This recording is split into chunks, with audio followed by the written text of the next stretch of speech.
think it's better. Okay, 6, 7. Okay, hi, hi, hi, hi. Hi. Hi, hi, hi, hi. How is everybody doing today? I hope everybody's doing good. I am doing pretty good. I have on, these are my carpal tunnel gloves. Do I have carpal tunnel? No. Okay, but I started getting some joint pain, all right, and some calluses. Well, I kind of had the calluses from the mop. The fucking mop. But this is a pick a card. It's your person's, wait, yeah, your person's current thoughts and feelings about you. Okay, we're going to use the electricity to spy on them. How do we do this? Let me explain that to you. It would take all day. Not really. It depends on your comprehension of my explanation. I'm a pretty good teacher. I didn't know I was. Wait, yes, right. We're doing 3 picks. I'm using this deck. I'm trying to stay focused here. But yeah, I don't know. I'm a pretty good teacher. I feel like, hear me out. I feel like I could teach special ed. I don't mean to laugh at that, but I've known a lot of kids that were in special ed. I don't know. I'm good at explaining things.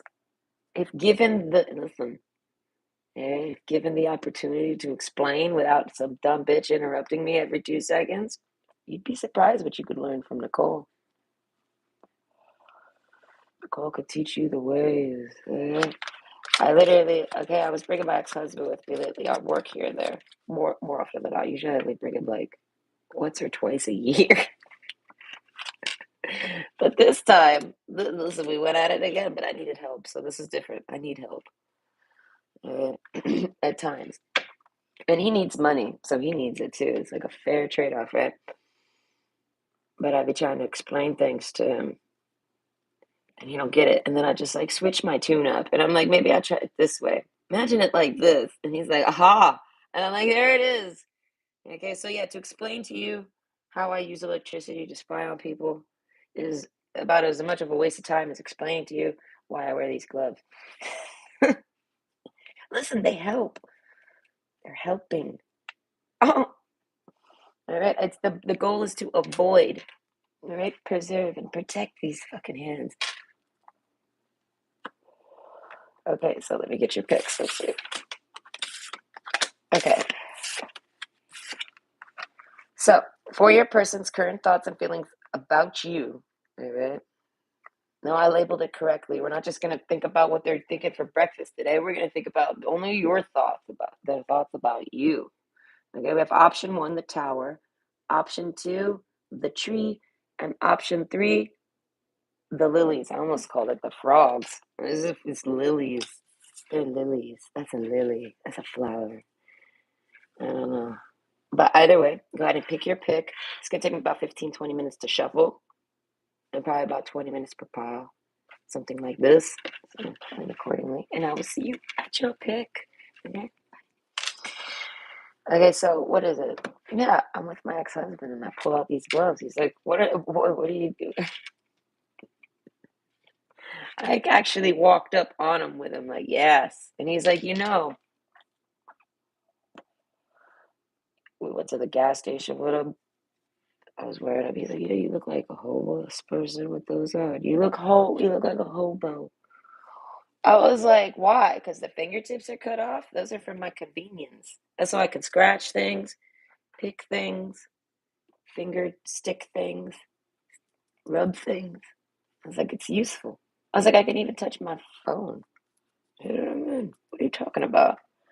And he's like, no, it's a little strange. And I told him, but hear me out. I was like, while you're like knees down, bent over, doing something in a unit, and someone walks in on you, okay? I was like, I look professional. I think. And he's like, yes, I guess. I was like, yes. I was like, when people see me, they're like, wow, that girl must really like cleaning.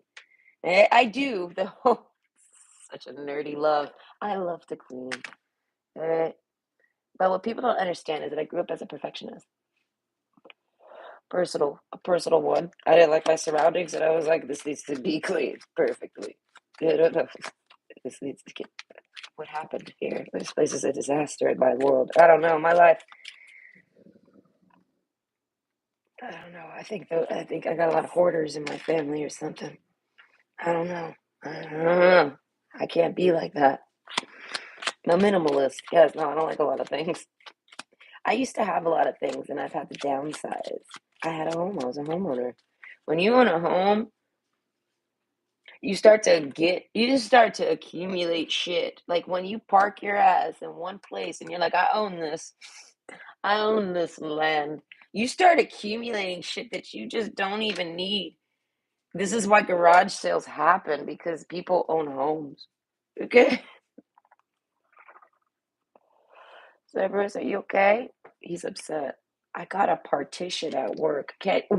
Yeah, a real one. No, it's worth showing. Oh, I don't think YouTube cares about my partitions. I go to TikTok with that type of shit. I try to keep YouTube all about cards. A Cerberus. Well, if you hear him growling, he's growling at my new partition. Okay? He doesn't trust it. He's like, what is that thing? He thinks I'm gonna like wrap him up in it. You know, he was probably put in a cage, one of them little circle cages. He has hurt his nose. My dog, when he arrived to me at a beautiful, almost 4 months old, he was like 3.5.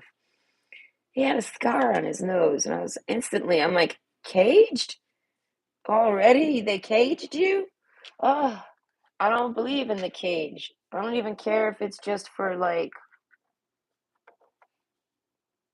I don't even care what your excuse is. I feel like you don't need to put that in the motherfucking cage. The house is a cage. What are you doing? I don't know. The house is your cage. Okay. Do I shame people for doing it? No, I just would never do it.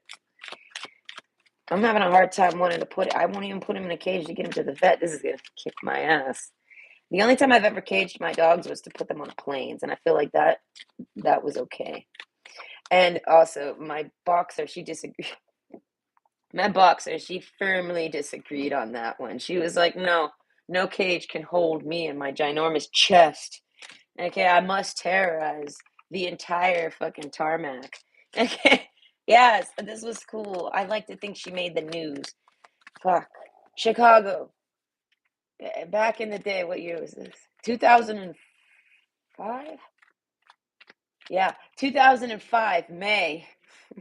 May of 2005. Did anyone ever hear of a boxer getting loose on the highway? I mean, not on the highway, on the fucking runway of an airport? That's my baby girl. Okay, that's my B gal. She's a track star. She's a runner. She's a track star. She is though. They couldn't catch her. I felt so important, but so worried at the same time. They found me on a plane. Can you please? It's just a partition server. It's not a person. It's a wall. I promise I'll never wrap it around you. No, no, no. I don't even know what I'm going to do with it. It was just too pretty to pass up. That thing's like a $250 partition, maybe $299. I'm in Canada. Yeah, but you can't be upset about it, baby. But yeah, I'm sitting on the plane. I love to tell this story. Anyone that's heard this, I'm so sorry you have to hear it again. Or maybe you can go get a drink. Okay, but yeah, I put my dog on the plane with inside their cage.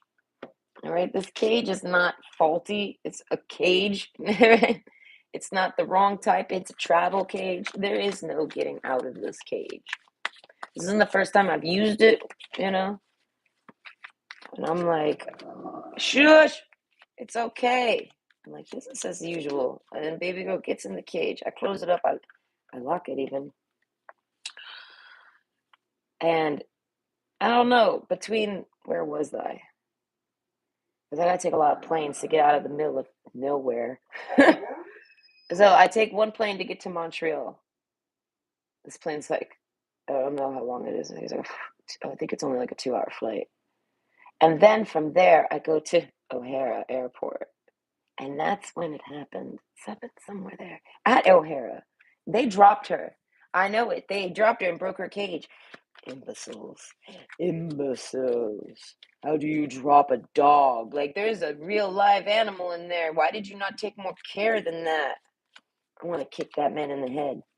like straight up. I'm gonna be like, just stand right there and put an apple on your head, and I'm gonna say, I'm gonna kick the apple off your head. And he's gonna say, okay, and I'm just gonna kick him right in the face. Oops. Okay, my mistake. You dropped my dog. And then she got freed. So I'm sitting on my plane to now head to Miami, right? I'm on my next plane. I was at that airport for like 2 hours doing jack shit.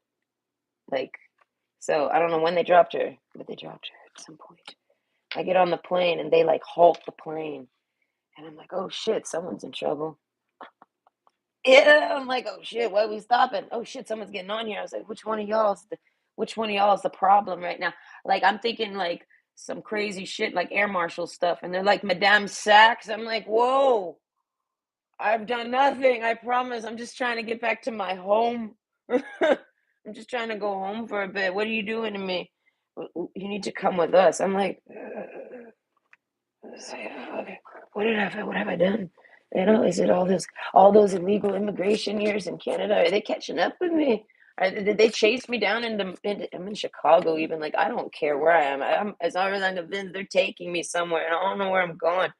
So I'm like, I'm coming, and I look at my husband. I'm like, he's at my at the time husband. I'm like, I'll try to make it back. I don't.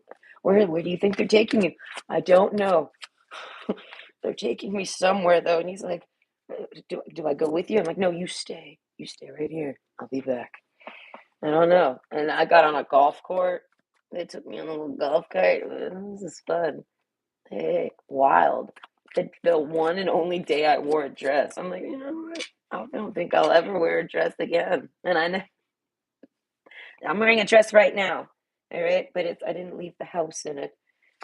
Okay, but yeah, no, I decided to travel in a cute like dress. It's like a dress that goes down to my knees. It's like a button up. It was more of a relaxed fit, like a big, huge, long t-shirt. Yeah, but it's very pretty. But yeah, I'm all like, oh my God, I'm like holding my dress. I'm like, Jesus, well, fuck, oh God, I don't do these things. And I was like, why did I wear a dress? Why did I travel in a dress? And I was like, so you could put your legs up like this in the airplane, like, fuck it. And I was like, that's why. So I could be on the plane with no pants and like, it's free, it's legal. I'm allowed to be here with no pants right now. I got a dress on. Okay. That's how that works. But no, I never did that again. No, I'll wear leggings. I'll do something different. I don't like jeans too much. Too restricting. I don't know. I wear them though. Whenever I wear jeans, people are like, whoa, where are you going? I'm going nowhere. I be telling people, I like my ex-husband, he hates when I dress like shit. After work, I don't never get no complaints because it's after work. And he looks like shit too, right? But if I ever like try to do anything else and I don't look nice, and motherfucker's like, did you have to, did you even change? He's like, you smell like your dog. You do all this crazy shit. And I'm like, listen, I'm just going to get some weed. I don't really need to look pretty. You know what I mean? It's a hard reason for me to ever find a reason. It's a hard task to find a reason to like do something. I don't know, to put something nice on, to go out. I don't want to do none of that. I don't know. Maybe in a couple years when I'm not like drowning in insulin and diabetes troubles and woes. I don't know. Maybe I'll put something nice on and take a walk again one day. Mexican marigolds. Renewal, time to begin again. Stronger and better. What is this? Current thoughts and feelings. I don't know. I don't remember what I was talking about. I was talking about my clothes. Yeah, so one day he's picking me up. He's taking me to go get some Popeyes. I put jeans on. He's like, wow, look at you. I was like, I did this for you. I was like, I put them on just for you. And he's like, thank you. He's like, I don't have to feel like I need to explain why I'm walking with a homeless woman. And I'm like, listen, I'm not homeless. I am relaxed fit. There's a difference. Okay, homeless people, I don't know. A lot of people treat me like I'm homeless, so I feel like I must really look like I'm a homeless person. But whatever. I'm a homeless person with $300 earbuds. Yeah, yes, I'm the toughest homeless person you'll ever meet. Yeah, because when I go fall asleep on the streets, no one steals them. No, I would be that homeless person that would eat your face. No, on the streets? No, no, no, no. You gotta let yourself be known. I would be like, you're the example. I'm so sorry. Watch and learn, everybody. This man's gonna end. He's gonna leave this situation looking much different for the rest of his life. Okay? Are you ready for that? I don't think he was. I don't think he is, but he's gonna dare it. And then no one will mess with me on the homeless streets. They'll be like, that woman eats people's faces. And I'll be like, yes, with my gloves. Me and my gloves. Okay? Either way, don't talk about my gloves. All right? Straight, I will peel it off and I will slap you with it. And I will not give you the honors of a duel. Never. You will never duel me. Makes me think of when I played video games, how they have the little dueling aspect. I'm like, I will not duel a person. No, it's beneath me. Straight up, it's beneath me. I don't know. I'm sorry to make anyone feel less than, but it's beneath me. I don't know why it ain't beneath you, but it's beneath me. I don't got time for that. Hey, so people duel me in the middle of the city. I'm like, I'll be moving. I'm walking, I get a duel, I stop moving, and I just like go AFK. I let the timer expire on and then they do it again. And I'm like, really? How long are we gonna do this? Sometimes I'll actually start walking around like, what's going on? And they're like, say yes.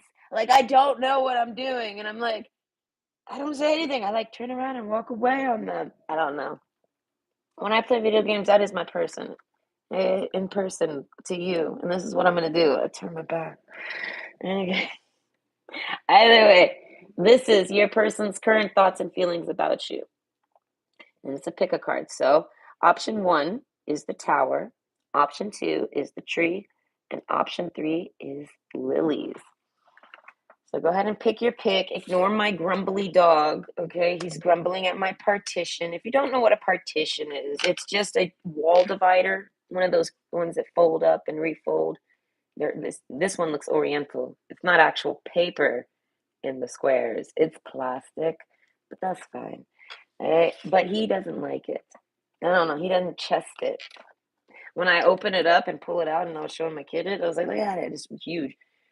He just started barking at it, row, row, row, and he's so scared of it. I'm like, don't be scared. I don't know. He's literally side eyeing it since I got it. Like he don't trust it. I don't know what they did to you, Cerberus, but I will never cage you. No, he can't be caged. No, he'll break out like baby girl.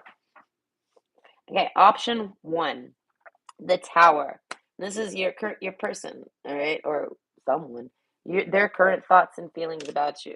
Like who are they? I don't know, but you do. You can have a person in mind. So, the tower card. Their current thoughts and feelings about you. I have the whip card. Okay, it's making me think of whipped cream. Okay, this person likes to pronounce the H on their W's. Is your person George Bush? Okay, but no, the stars card, Six of Cups. This is someone. Okay, so their thoughts about you are there's a depth here. You've known this person. This isn't someone you just met. And if it is with the stars card plus the whip, hear me out. It's a soulmate connection. So you don't actually have to have known them. It'll merge into its own shit. It'll become like you will feel like you've known the person. Yes, just like Drake says. He says, I had a feeling that I met you in a past life. Something like that. Yes, thank you, Drake. You're so perfect right now. All right. But yeah, Six of Swords. So it's like, I'm trying to imagine what is the Six of Swords. The five is the one where the guy's looking all grumpy. Six is like, I don't remember. I don't read tarot, but I studied it. Either way. So they say you're very isolated. They're thinking on your isolation. This is somebody that cares about you being alone or being sad or being down. Right? So they're thinking on these. Are they sad? Are they down? Are they alone? Like, not like single alone. I mean, maybe, but no, they mean like, are you all alone? Like, no one's around you and you know what I mean? We have the self indulgence card. They ain't too worried about you. If you are all those things, they know that you're focusing on yourself, self-worth, time to heal, shadow work, and self-appreciation. I feel like they feel like you're 5 stars. Like you're the best at doing that. This is somebody maybe that you stop talking to. I feel like not because of a particular reason, but because of that self-indulgence card. This is like you're somebody, this person basically sees it as you're somebody who really likes your alone time. But they're kind of wondering like, are you really alone though? They're wondering how alone are you? Okay, so whoever they are, this is you in the card here. You're that type of alone. Now, do you got a Mother Gothel over there holding you in this tower? I feel like no. I feel like the self-indulgence card. I feel like you've built that tower to those specifications. So this person, oh, the cheetah. Okay, this card always makes me think of a cheater, like someone who's in a relationship and they're a cheater. They go, okay, Aruga, they're gonna cheat on their person on you in a second. They cheat on their person for anything, but not this person. It was in reverse, so it hits different a little bit. It's more about the animal now. I can ignore that initial thought, but basically, this person wants to run to you genuinely. Like they might actually run. They might be somebody that jogs or likes jogging, and I mean, and they would actually like I feel like they could run. Shush! They run to you, right? But I mean energetically. This person kind of wants to like drop everything they're doing and come see you. It's making me think. Hear me out. It's making me think to see if you're a cheetah. If you're the cheetah, are you a cheetah? I feel like This person doesn't necessarily think you are. I feel like they know you're not. We got this Six of Cups card plus the Whip card. They're like, that's my soulmate. If they say they're on their own and they're all alone, then they are. They say they live on their own and they're single, they are. This is what this person is like telling themselves. But they don't know. They're like, are they really cheating on me though? Are they cheating on someone with me? I think that's what it is. They're worried you're cheating on your person with them. This is like somebody maybe you're trying to get close to and talk to and get to know. The frivolity card. This is delicate. This person wants to like send you a message and meet you somewhere. This person wants to go to your house and talk to you. Like there is like an impediment to it. Like they want to go right now and they want to like walk in your house and like look at it and see that no one lives there. But they can't do that. And they don't fully believe that, but they got some type of insecurity triggering them to make them do that. So they don't, though. And it drives them fucking crazy. This person might not be able to date you if they can't fucking get a grip on this. But the Mexican marigold renewal, time to begin again, stronger and better. So this is like somebody that's thinking about, like, you might have tried to date them. This is like, I don't know how much pursuit went happening, but they basically back off because they think you're cheating on someone with them. They think they met you, you guys are dating, and you got a person and you hide them or something, or you just didn't talk about them, or they don't live in the area or something. And this person feels like, shush, this person feels like that could be. But if it is, they're like, I don't see how. Like this person genuinely it doesn't like, it's basically like somebody put this thought in their mind and it's just not true. And they're all messed up over it now because what they see, what they think, and what they feel about you already from what meeting you doesn't line up to what that person would say, what that person has maybe put in their head, or maybe they just have an insecurity that came through their head. But overall, that's who this person is, kind of like. If you ever if you're wondering why somebody was trying to date you and they pull back, it's because they started thinking that you're not so single. You just maybe say you are. All right, but shush. Okay, so the constancy card, Cerberus. It's been there since yesterday.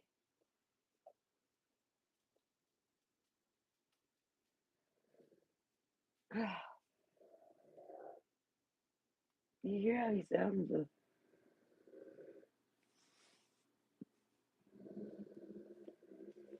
Listen, most people would be scared of that, all right? But that's my dog, so that doesn't scare me at all.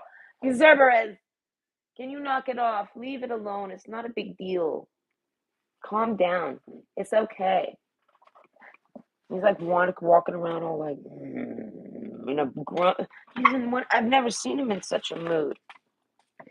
You're gonna have to figure out how to make peace with my partition. All right. I like that partition. Learn to coexist with it.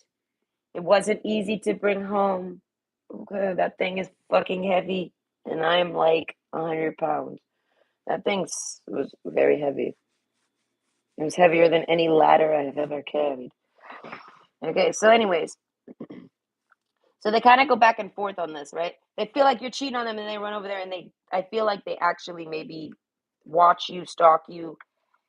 They do something. If this person's at a distance, they do everything they can to try to see from that distance if you're true, like if you're being truthful. And I feel like you are. The constancy card. I feel like that's a woman that likes her alone time. That's who that is. Okay. I feel like every day, all day. I feel like it's not temporary. It's not seasoned. That's who you are. You kind of like your alone time. Okay. And I feel like so they're like, well, what is there to like about it so much? You know what I mean? Like they're curious. This is somebody that's jealous, but not of you, of your alone time.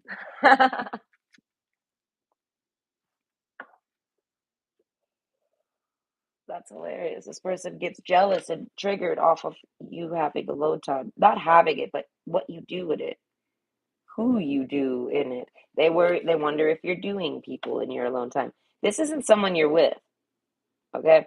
But this is like somebody that either broke up with you, wanted to talk to you and get too close to you, but didn't, started to, but then pulled back, something like this. Okay, but this is somebody that would take risks. Like if you told them to do something, they do it. Even if it's risky, they would do it. And I feel like, and then they would think on it later, like, damn, you know what I mean? Like, this is somebody, okay, hear me out. This is like somebody who's simping on you, but you're not like having him simp on you. You're not like telling me, you're not like telling him, go do this for me or do that for me, or you're not like even talking to this guy. You're not even like emotionally dumping on this guy or nothing. He like is just naturally like, if you did, he would.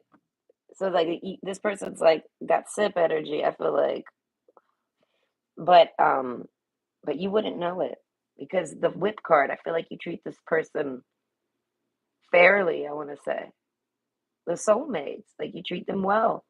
You would never do that to them, and I feel like, and you would never cheat on them. And this is why this person's like, that's why I'll simp for you.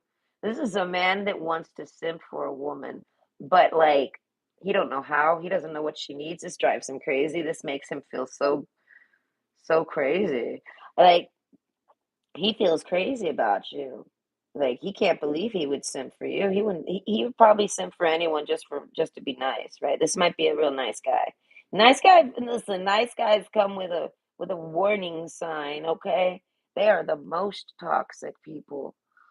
Okay, but they're the type that'll go on like a no, not always, but they're the type that'll like make another account to shit talk you because they don't want you to dislike their who they funny. This person might have did that to you at some one point.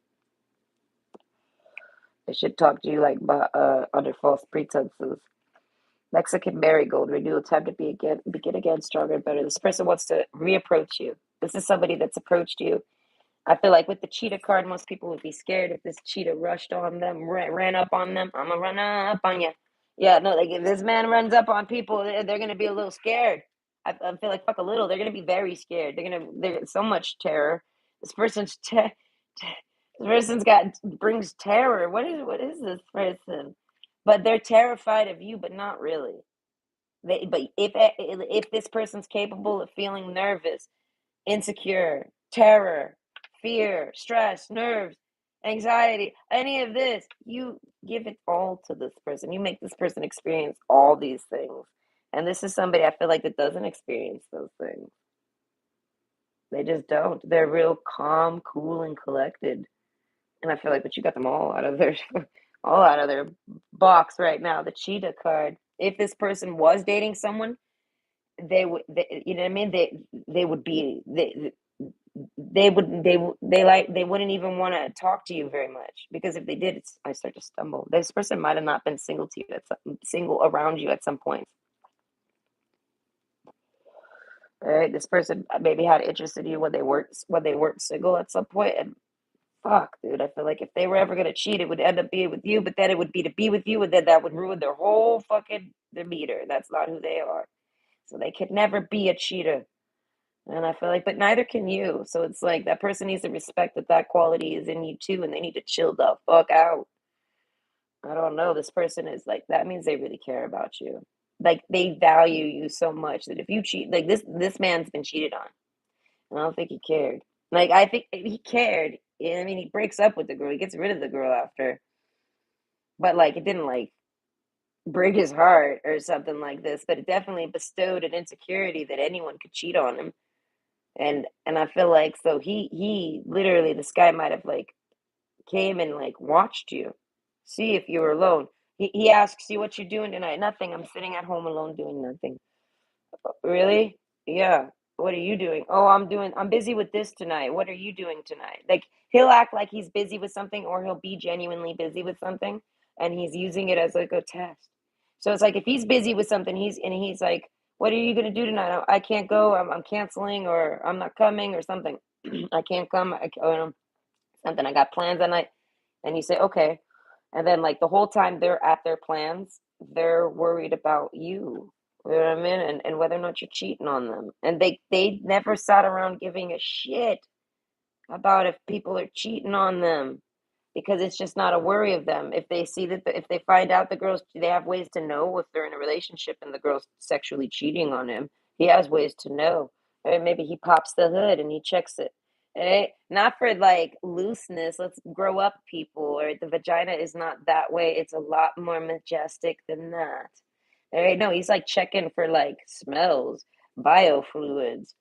This motherfucker might be like, hey, like if you lived with this guy, dated him, he might want to eat your pussy when you come home, just to see if it's been touched.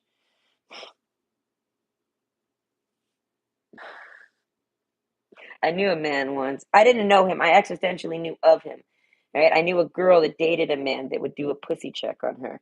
This was this was when I was like 18, 17, and I was like, the fuck? I was like, you must like getting your pussy checked because I would break those. I would break that motherfucker's hands, fucking pussy checking me. Right? It was someone. It was my ex husband's friend. Right? Like this is who. Like I knew him through there, and I looked at him. Don't you ever? And he's like looking at me like I. You know, like he knows it. He's like, if I ever did, I know I'd have to go in there with some steel gloves, and I'm like, I'll break your wrist even. And I mean, I'll keep going. I'll go for your elbow next, and I'll give it my knee. Like, do not. How dare you? The audacity, I would say. How rude. Oh, like that is just absurd. And when I heard that, I like fell over. I was like, the fuck, pussy check. So I'm saying this man like is okay. Hear me out. If this guy ever like, if you were dating a guy and you were having sex with him and things like this, like it was some type of thing like that, like you guys got that close. That motherfucker was always like, if he was sticking his hand in your crotch or anything like that, trust me, he was checking. He was checking. He just wasn't sure what he was checking for, but he was checking. I don't know. He ruled it out as it feels the same as the last I was here. Jesus Christ. What's wrong with this person?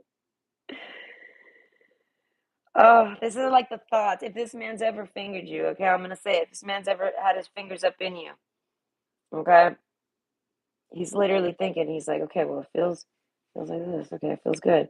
Feels like this. Okay, it feels okay. Everything seems fine. I don't think they did anything.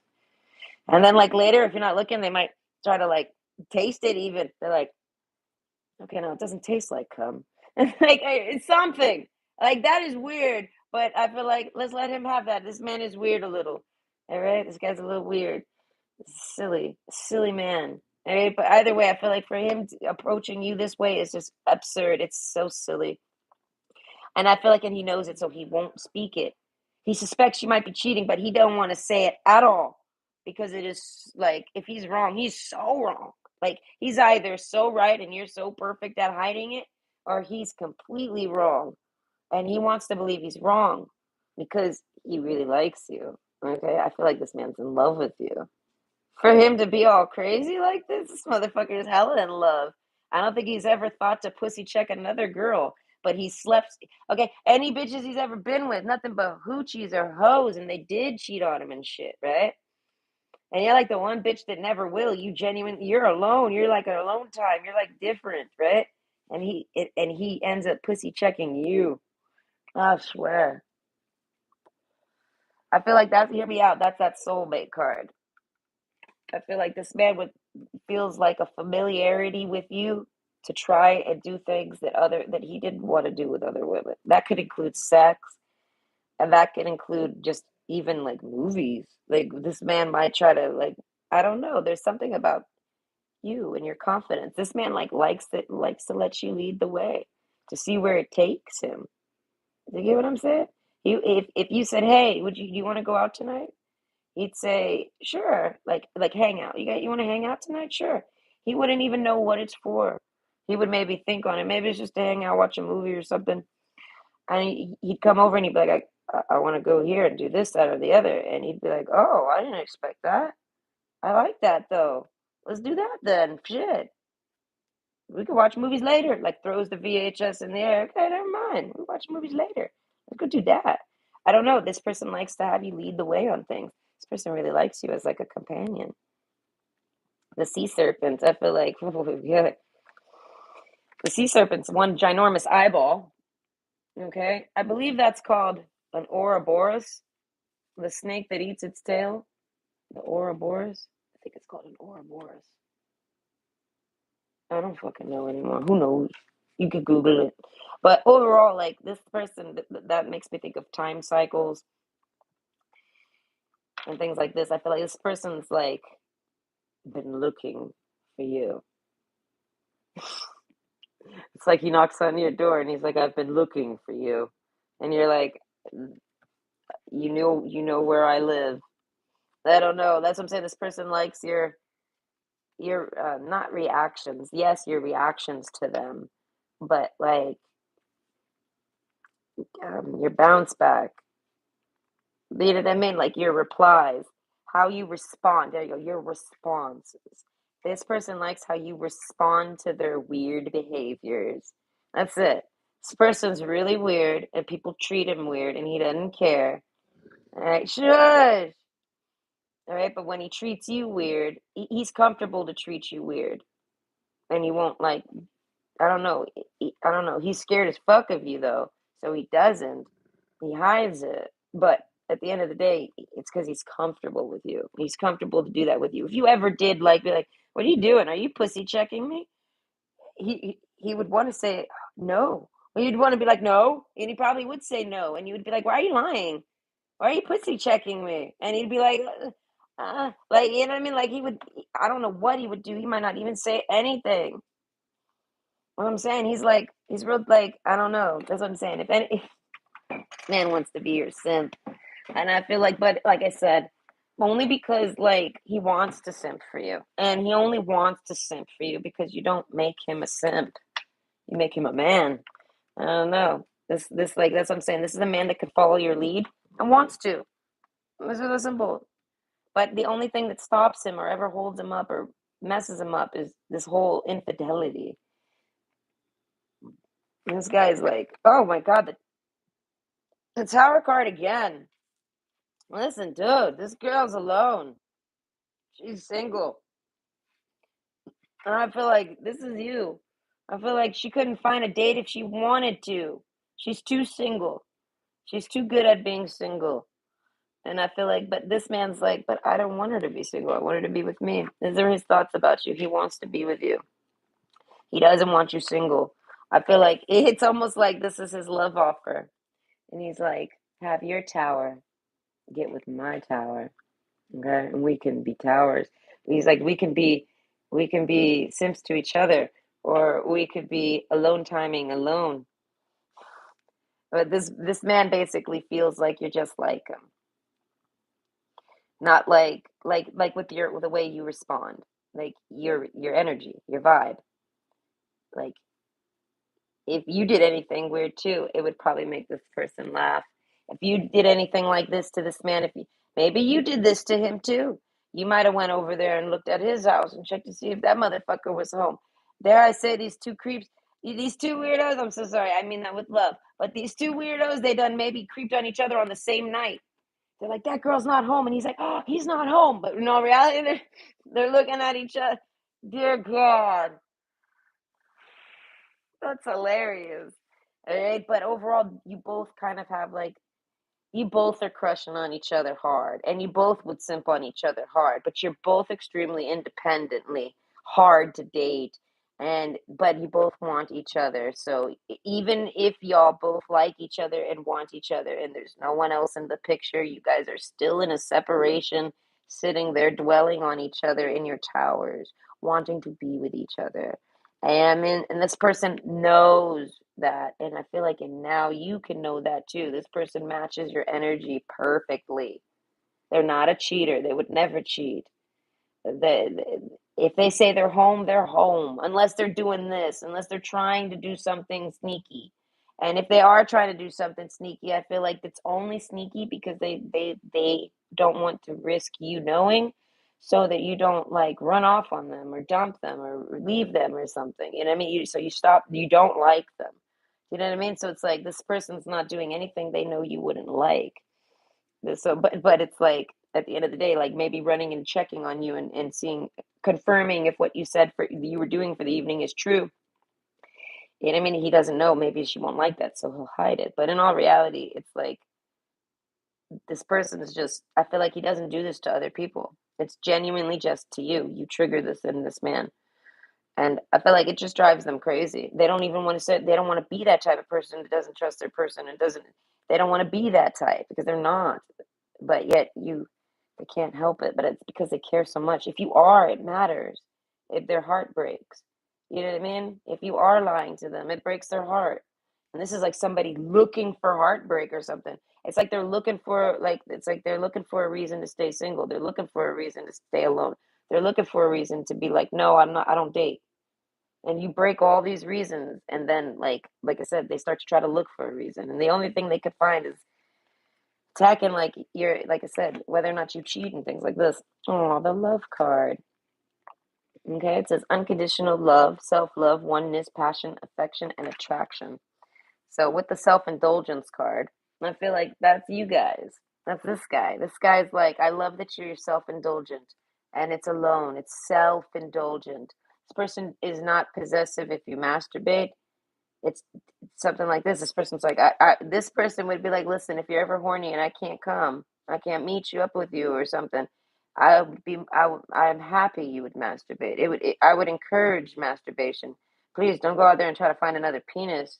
You know what I mean? Something like that. So it's like, and I feel like, hear me out, the constancy card. I feel like you don't. I don't know. Focus on the self worth, all these things. I feel like that's you, and this person's the same way. And now this is more about real love. That's like self love, and this is like existential love, external love, what you give to other people. All right. This person, they think you love them. Okay. This person's in love with you though. So know that. But they think if like everything's going great, you hug them, you snuggle them, you love them, you love them. All right. Unconditionally. That's what I said. There is a familiarity, a comfort with you that this person feels like they can make mistakes with you. And this person's going to make a shitload of mistakes with you, but it's only to be with you. You know what I mean? Like they're not doing those mistakes to fuck with you. They're not sitting there worried about if you're sleeping around on them. They're not, none of this is to push you away really, even though it kind of will. It could, but it's more so because they they want to continue on whatever you're doing with each other. They want everything to go back, like everything to be like normal. They want y'all dating, and they want to be comfortable, but something causes like an uncomfortableness. I feel like it's a separation, it's alone time. This person just doesn't know what you're doing when they're not around. You know what I mean? And it's not that they don't trust you, it's just that it triggers, and they can't help but like have to like calm it, or it bothers them, right? So it's a very delicate situation. We have frivolity, okay? And basically, this person feels the same exact way. This person like wants you, like this person imagines they're that heart and you're that girl and you're hugging on them, you're squeezing them. Even this person likes to get squeezed by you. They're missing like your touch. They want you to hold them, something, touch on them, kiss on them, maybe. They want to feel your love again. You know what I mean? So that includes going in your vagina. They want to feel the inside of you again. You know anything like they want to feel all these things again with you. And I feel like, but they put some distance in between y'all. They've accused you maybe or made you feel accused. And now you're just still doing you. You're still on your own. That's what I'm saying. This person realizes that basically they fucked they kind of ruined things or messed things up and they want to renew with you. They want to come in and tell you like all the all the craziness you make them feel. Like they want to tell you all all the insecurities they're having, like dump them on you. And like let you do what to do. They're like, maybe you know what to do with this. You know what I mean? But this is how I feel about it all, and this is how I feel about you. And they're like, and this is like someone maybe that's tried to move on from you. Even they're like, but I want you. This person's like, I don't know whatever's happened between us. He's like, we could talk about it. He takes like full accountability for it. And he's like, but he's like, because I want you. He's like, I don't really want anyone else. He's like, I want you. He's like, when you hold me, it makes me feel good. When another person holds me, it doesn't feel the same. You know what I mean? He wants that soulmate connection. Okay? He wants to feel those butterflies in his tummy when she kisses him or something. And then he wants to feel that. And I feel like he's probably never felt that with other people, or maybe he has here and there when he was younger. You know what I mean? Things like this, you make this person feel young again.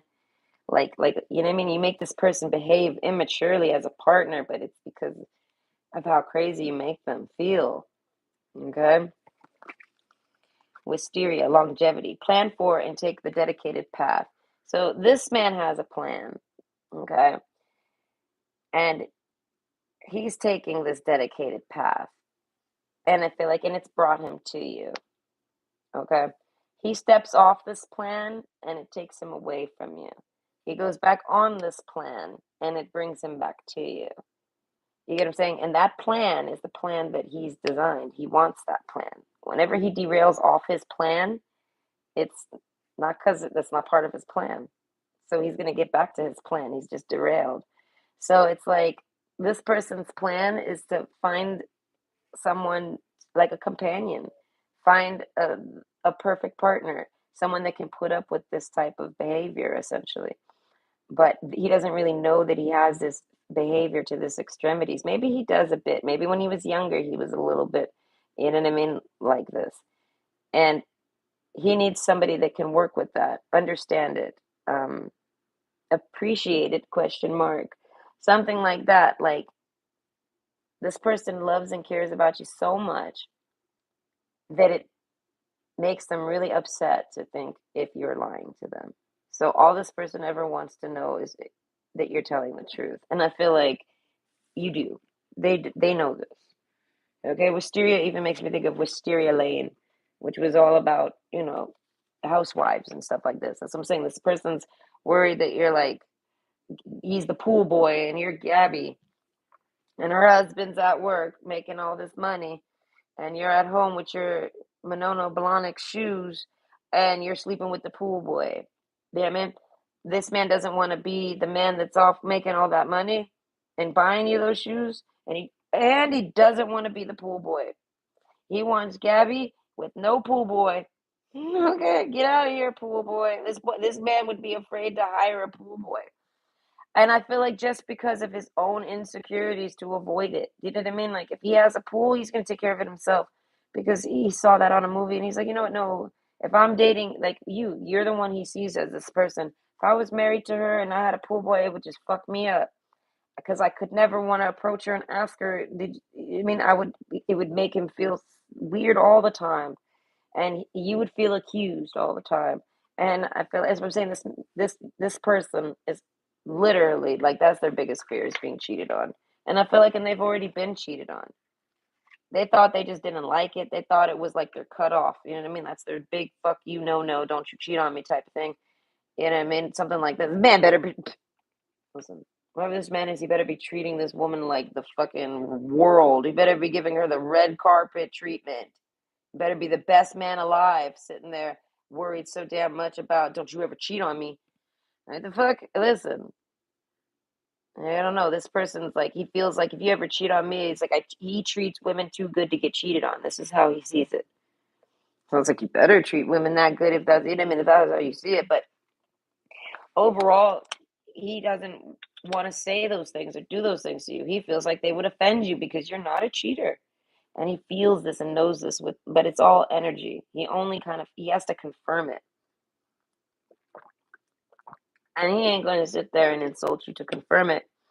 Instead, he's going to look like a weirdo or something, do something weird, maybe piss you off or something. This man might bother you a bit here and there. He might do things that'll make you mad. As I'm saying, he knows that he does that. So he needs a soulmate that'll consider it. And I feel like these are all things he sees in you and falls in love with you about and likes about you. You know what I mean? This man's looking for like a wife or a companion. He might not be sitting there trying to have a wedding, or he might. There's really no particular push on it. Like he has no motive to get married other than just because like he met a girl and he really likes her and they get married, question mark. You know what I mean? Like that's kind of his like so he's looking for that type of he's looking for like a wife, a companion, I mean someone to do life with, but he's not necessarily sitting around looking for an actual wife and trying to get married and settle down and have kids and do that type of plan. His plan just includes having a person, obviously a partner, a girlfriend, a boyfriend, whatever, is someone. Well, this is a man, so in whatever. My point is that it involves him having someone, and you're that person he wants as that someone because he trusts you. He has triggered and secured himself, and he sees that he has nothing to worry about. He's done it, I feel like, multiple times, up to 6 times. This man has like t- taken opportunities to test you. He didn't try to test you. He just saw it as, oh wait, this is an opportunity for me to see if what they'll do with this. And I feel like, and what you do is exactly what you said you would do. You said you were gonna take a nap. You took a fucking nap.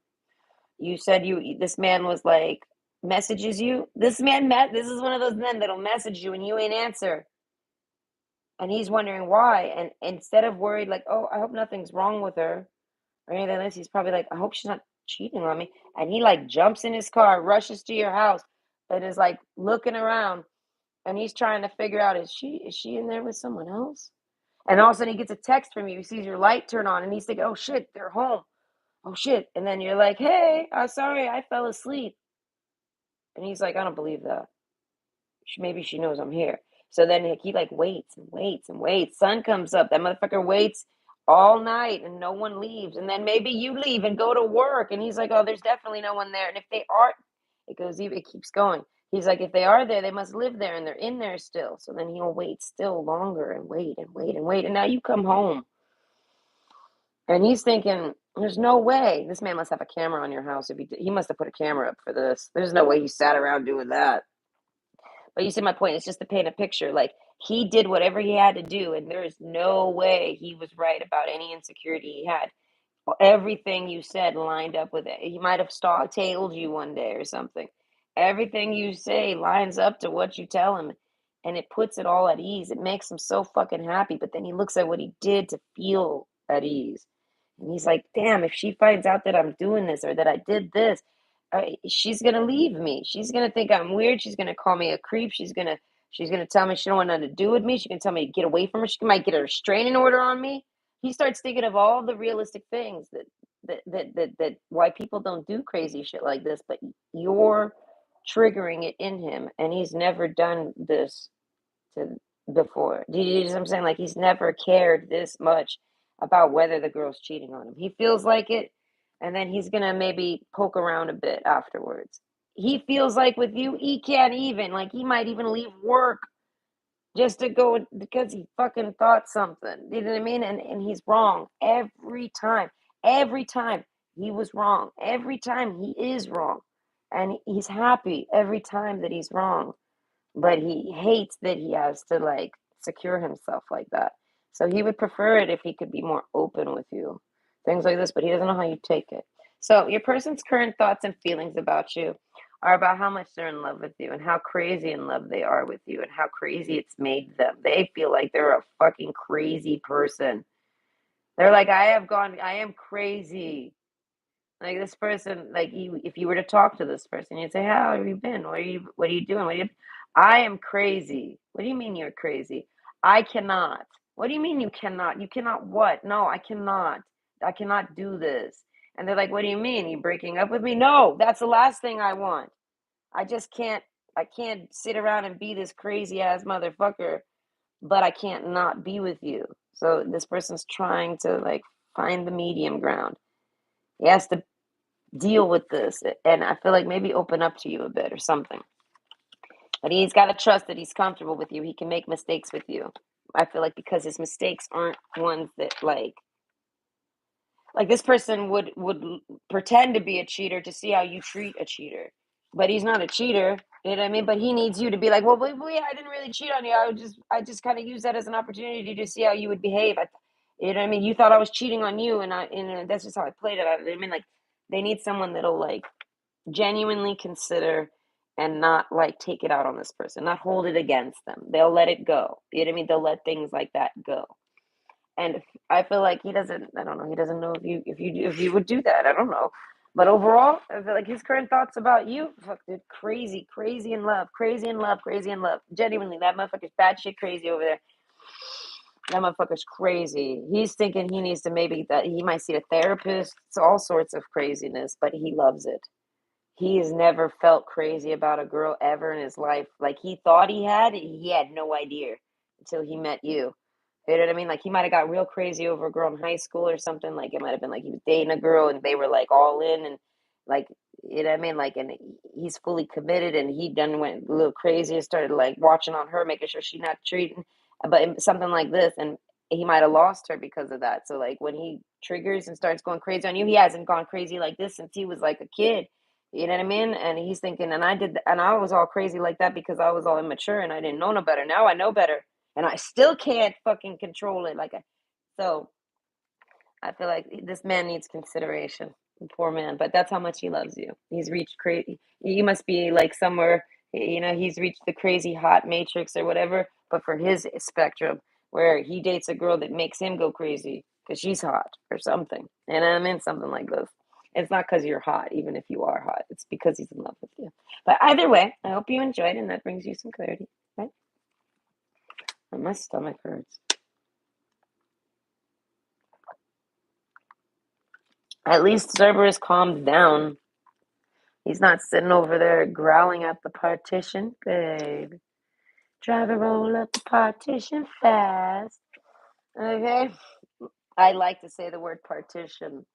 Then Beyonce made a song about it. And I was like, I love this song just because it has the word partition in it. I played a video game, intermission. I played a video game once, right, that allowed you to like build in it. It was a multiplayer, right? So I go on there, you could put a house down, you could put furniture in this house, you could garden in the yard. You have land in this game, right? It's PvP, so you step off your property and people kill you. If you got anything valuable in your hands, they steal it. But I was like, this is like real life. I was like, watch out. I was like, I can't leave with my iPad in my arms when you gremlins might take it. But either way, they had partitions, right? And I built a whole bunch because I had a neighbor. His name was Bullseye on the game. His name was Bullseye. And I was like, listen, Bullseye, I know you don't like my roommate. He didn't like my ex-husband. We gamed together. We shared our house, obviously. And I was like, I know you don't like my roommate. I was like, so here. He was standing on his patio one day. I was like, hi, Bullseye. Our patio is like almost touched. I walked over to him and hi, Bullseye. And he's looking at me. He's sitting. And I was like, I know you hear me. I know you see me. I know you see me talking to you, Bullseye. And he's like, hello, Viola. And I was like, I'm doing you a favor today, Bullseye. I said, I know you hate my roommate. He doesn't say nothing. I'm like, I know you're the strong silent type. I was like, but you'll appreciate this. And then I back up. And then, boom, I drop the partition. I go around the side. I'm like, I put a partition up so you don't got to look at us anymore. And I was like, bye. And I like walk away. I was like, enjoy staring at my wall. Okay. And then I go get my ex-husband. I'm like, ex-husband, please come see what I've done. I was like, look, I put up a partition. So now you and Bullseye don't have to hate each other anymore. And he's like, oh, he's like, but I like Bullseye. I'm like, no, Bullseye doesn't like you. He doesn't want to see you anymore. Okay, we're putting up a partition. Okay, I loved that game. That game was fun just for that type of shit. I'd fuck with people too much. Like that was my neighbor. Who was Bullseye? I don't know. Like he ain't like my roommate. He ain't like me neither. But he could tolerate me. I could tell it was one of those where, "Yeah, I'll tolerate you, but I don't really like you." I don't like that one at all. I think they'd argue. They would duel. Okay. I would catch this guy Bullseye sitting on his roof, like looking at the sky, and I'm like, "You're deep, Bullseye." I'm like, "You're looking at you're looking at a video game sky. Why don't you just go outside and look at the real one?" And I mean, I don't know. I pay too much attention to people. Okay, who was Bullseye? I'll never know. Yeah, but he was my neighbor for quite a few years. Yeah. We lived on one of the best areas, right? We lived in the fanciest areas. And I was like, this is the nicest property. I was like, I know you wish you had it, Bullseye. And he's like, I fuck with that guy. I said, if any neighbor was to be had, at least he was always home fucking around. That motherfucker was always doing shit. I'd hear him playing music because you could play music in that game. I'd hear him playing music in there. I'd go jump on his patio and I'd go like to his door and I'd be like, Bullseye, are you playing the piano? It sounds so beautiful. He wouldn't say shit. I'm like, I know you're there. I know you're home. Do, do, do, do, do, do, do, do, do, do, do, do, do. I know you're in there.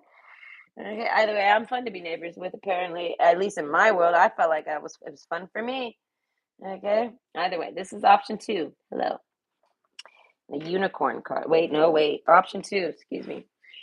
Timestamps. Option two, the tree. Okay, this is your person's current thoughts and feelings about you. I already pulled the unicorn card out. Oh, my stomach. I need to eat some breakfast.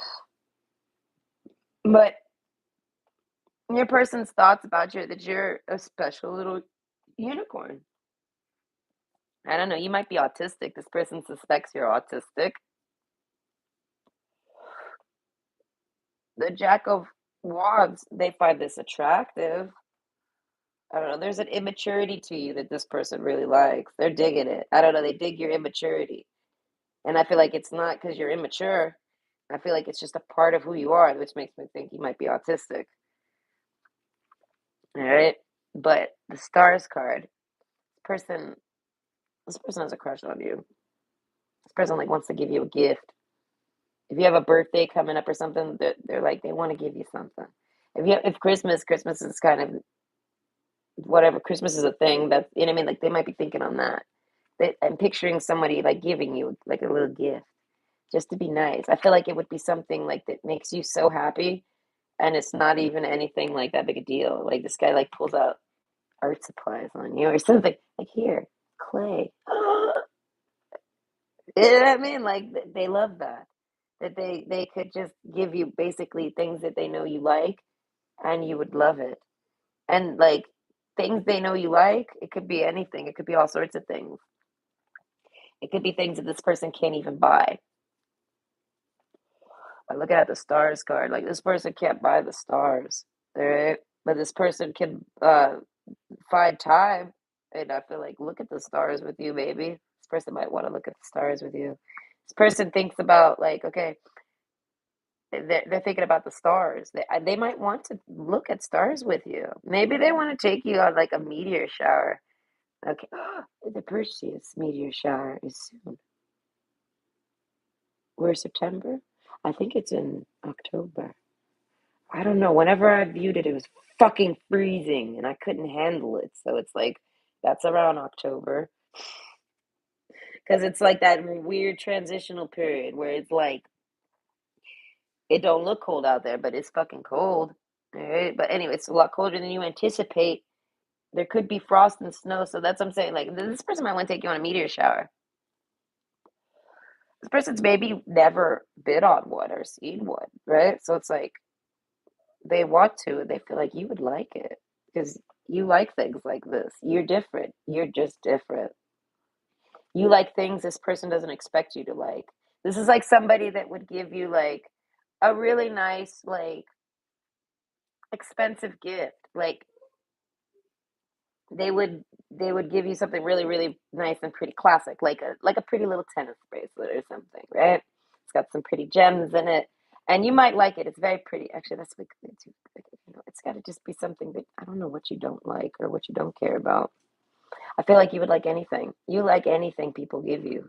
This is what this person likes. You're appreciative. As I'm saying, this person appreciates that you're appreciative.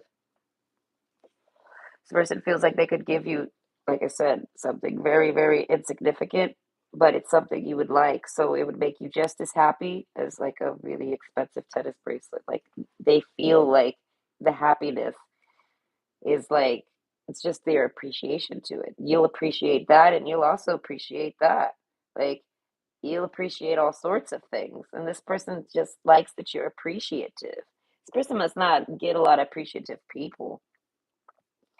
And a lot of people maybe don't tell him thank you, things like this. Man might do a lot. This is most likely a man, but this could be a woman. This unicorn card is very unisex. All right. So it's like you could be a man or you could be a woman. But whoever this is talking about you, I feel like it's the opposite gender. Okay, so either way, delicate. This person finds you very delicate. And by delicate, I mean like, I feel like physically. This is like somebody that wants to like pick you up and like sit you down somewhere and, be sweet to you. I don't know. This person feels like you would appreciate them. This person's like, they would appreciate me because this person appreciates things. This person's different. This is like a really good companion, a really good partner, a giver. You know what I mean? Soulmate energy. This person comes with soulmate energy. They treat people like soulmates, right? Like they treat people with like unconditional love and shit. So they meet a lot of people that just don't deserve that. They don't deserve that shit. Like they don't even value it. They don't appreciate it. It's like it doesn't even happen. This person gives someone something, and it's like they feel like they were owed it. They get a Christmas present from this guy buys somebody a Christmas present, and it's just like, oh, thanks. You know what I mean? They could see the person. Obviously, the person likes him. Shush. You might have bought him something really pretty, really nice. Like this could be like a past girlfriend in the past or something. He buys this girl like all sorts of nice, sweet things, and she just collects them. Thanks, you know what I mean? Like a pat on the head afterwards or something. And this guy's thinking that like if he gave that to you, like you would be very appreciative. You would probably even wear it. You know what I mean? Like I feel like you know what I mean. Like this person's maybe bought clothes for people and they don't even wear it. You know what I mean? Something like that. So this person likes to give things to people, but he likes to feel like they liked it. And it's not even about like it's genuinely about just being nice. So this person will even give when the person doesn't appreciate it, just because they know they're helping that person out. Whether they realized how much they helped them or not, they did. You know what I mean? This person's helpful, useful, and like I said, they might be in their older ages, like you know what I mean. Now that they're all older, and they might be getting a little stingy with it. You know what I mean? Because they're just like refining their generosity. This person's altruistic. That's who this person. This person's very altruistic. I don't know if I pronounced that word right because I haven't said it in a while. Okay, don't ask me to spell it. You're gonna have to ask Google to figure that one out. Right? But yeah, they're very giving. Okay, and they like you because you're someone they can give to creatively. Like this person dates someone and they gotta give systematically to them. They know what that person wants. They know what to give them. Christmas is coming. Hey, I want that for Christmas. And then Christmas comes and they're like, is it what I wanted? And oh my God, you got it. Thank you so much. And then they never wear it. You know what I mean?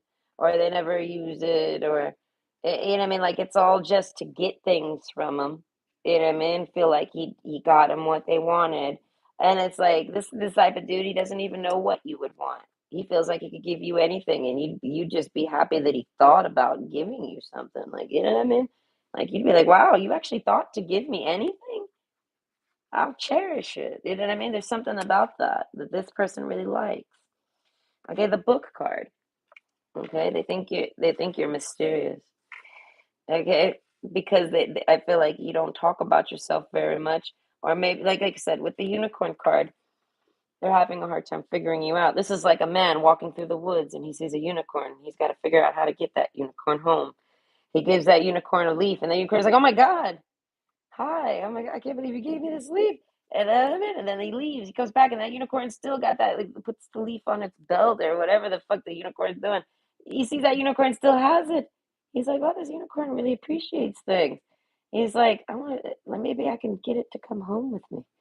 You know what I mean? But he doesn't know how. He doesn't want to scare you off. He doesn't want to intimidate you. He doesn't want to give you the wrong idea. He definitely doesn't want to give you the wrong idea. This is like a guy that wants to give you something, but he doesn't want you to be like, "Why are you giving this to me? Are you trying to have the sex with me? What is this for?" You know what I mean? Like, and he wants to give you things just because he feels like this is such a foreign concept to you. So it's like he doesn't know how to properly give to you because you don't accept the same way other people accept. You're genuine. And this is like touching. This touches this person. This person's touched by you. Okay? I don't know. I guess I wouldn't say your authenticity, but it's this unicorn card, just that you're different. Surprise. That's what I'm saying. This is like somebody that wants to give you a surprise gift, a surprise visit, a surprise call, a surprise anything. They want to surprise you all the time. This is somebody that wants to like jump scare you. Like if you're watching a movie, this I'm picturing it more as a man now. He wants to go over there and kind of grab you and make you jump. He wants to shock you, surprise you. But I mean with things too. He wants to like pull something out of his back on you like a magician and wow you.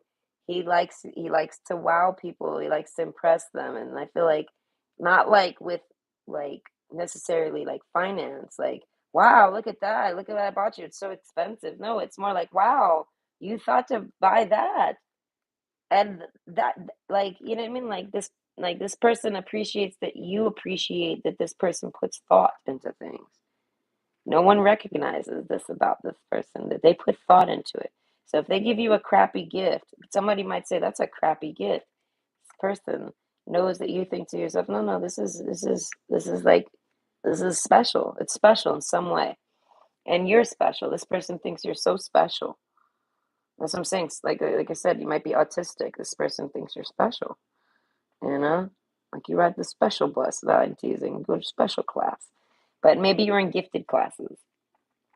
Okay, those are special. That's what I'm saying. This person sees you as you're special. You're gifted, you're talented, you're appreciative. They're like, you're different. They think you're so different. But the book card, they want to know all about you. They want to know everything about you. They want to sit and talk to you. If you have a book, if you had an autobiography, they would have read it multiple times. This is like somebody that feels like every time they talk to you, they understand you more and differently.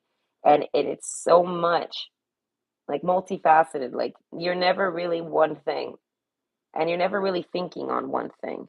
You always have multiple angles and things like this, and they find this just so great.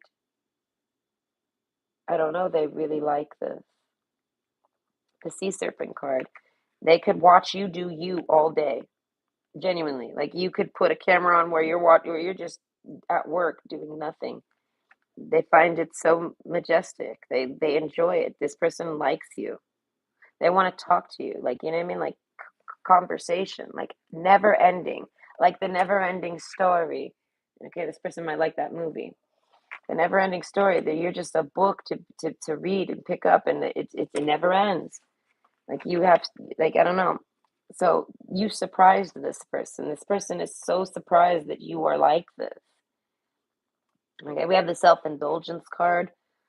I feel like you keep to yourself. You're friendly, you're nice, but you're alone. Unicorns are alone. Okay, how do unicorns ever have babies? Ooh, fuck, maybe they just never die. They might be immortal. But overall, so who knows how old this unicorn is? But that's what I'm saying. This person, like, sees you as like a special breed, genuinely, like a different breed of people, of humans. In the expression sense, like she's a different breed, he's a different breed, something like that. And they just weren't expecting that at all. The whip card, they feel like this is meant to be. The stars card, it's written in the stars. You're this person's, you're like this, you're everything this person's ever wanted. You know what I mean? They've searched for the unicorn, but not intentionally. It's like they manifested the unicorn. Like I said, this guy's walking through the woods. It could be a woman, but it's still how it's picturing. It's like a guy walking through the woods and he spots a unicorn, genuinely. And each time he tries to approach that unicorn with his tactics that he already knows, it goes great, but it's different. They feel something different about it. I don't know. And like I said, eventually they're trying to like not trap you, but it's like, you know what I mean? They're trying to lure you out of the woods and come live with them and be with them. And you know what I mean? Be around them. This person wants to be around your energy, things like this. Maybe you have luck to you. This person might like being around you because maybe you bring them luck. You know what I mean? This person's like a gambler. He starts being real nice to you, starts hanging out with you, making you feel appreciated. You begin to feel appreciated by this person's behaviors towards you, their altruism, the way that even if they're just giving a compliment, they like to make people happy. So I feel like when they make you happy, it's shocking to them because they don't expect that to make you laugh, or they didn't expect that to make you smile. All right, they didn't expect that. Like they did this and they expected this. They buy you, like I said, they buy you a real nice expensive tennis bracelet. They expect you to like go crazy over like every other girl has or every other girl does. Or you know what I mean? Whatever. You give them something they know that all girls are, you know what I mean, they know everyone loves this. And I feel like, but you end up loving it the same as something very insignificant. I don't know. This person wants to know more about you. They want to know how you are the way you are. They want to know everything you're thinking. Do you know what I mean? This person loves your thoughts. They love your mind. Things like that. Sword and rose. Clarity, truth, revelation, solidarity, force, honor, protection, and power. So I feel like this person, you're like a rose right now, and this person's like the sword. All right, this person wants to protect you. They have power. They might have money. Money is power too, you know, but I feel like it's not even about that. This person has genuine, actual, like influential power, something like this, like strength power. They might be very strong.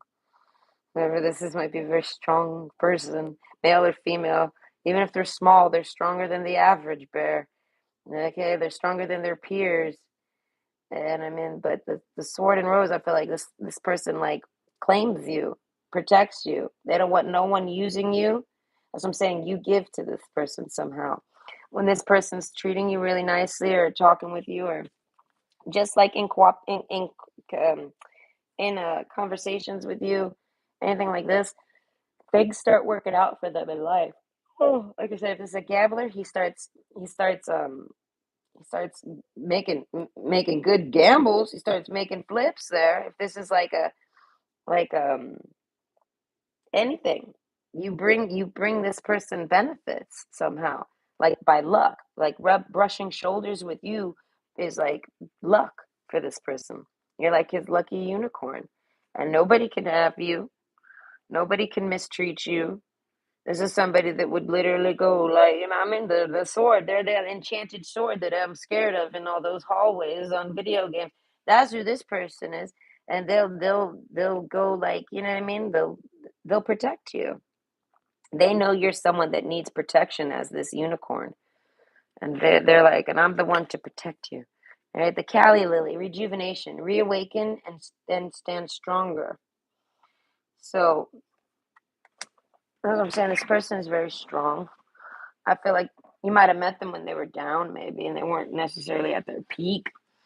Okay, so maybe this person, like, you might not have seen this person in a while. You might even only know this person, like, online or something. I'm feeling really sick all of a sudden. My cheeks are flushing. I'm not sure what's wrong with my stomach. I think I might have to try to eat something. And all I got is, like, a Snickers right now. Ah, my stomach hurts. It's locking up. Okay, so anyways, so they find you to be very delicate. This person would treat you delicate, even if you're not. This person's still going to treat you so delicate because I feel like they don't want to hurt you. This is somebody that doesn't want to hurt you physically, mentally, emotionally. None of this. Oh, I'm catching a hot flash. Mm. Pile three. I still have a pile three. I hope I feel better soon because if not, I have to cut it. I'm feeling really sick. Out of nowhere, like boom. Okay. Oh my God. No hot flashes. Fuck. Okay, let me finish this reading so I can at least apply a timestamp to this. Okay, but either way, the sword and rose. Oh, Stephanopoulos. This person might be Greek, or you're, I don't know. Or they like Greek food. They like Mediterranean food at the very least. All right, take the hand offered our ass. They might like a gyro. Fuck, I'm so hot. All right, but I feel like this person wants to help you with things, but I feel like they don't know where you need help. So they just want to help you everywhere, help you with anything. You know what I mean? Like if you're walking with this person, they're gonna carry whatever they can for you. If you if you go on a date with this person, they're gonna take care of you. I don't know, they're gonna that's what I'm saying. This person's very nice. Okay. Renewal. I feel like they feel like you don't know this about them. So that's why I say this person, if you know this person I mean in person, my hands are off.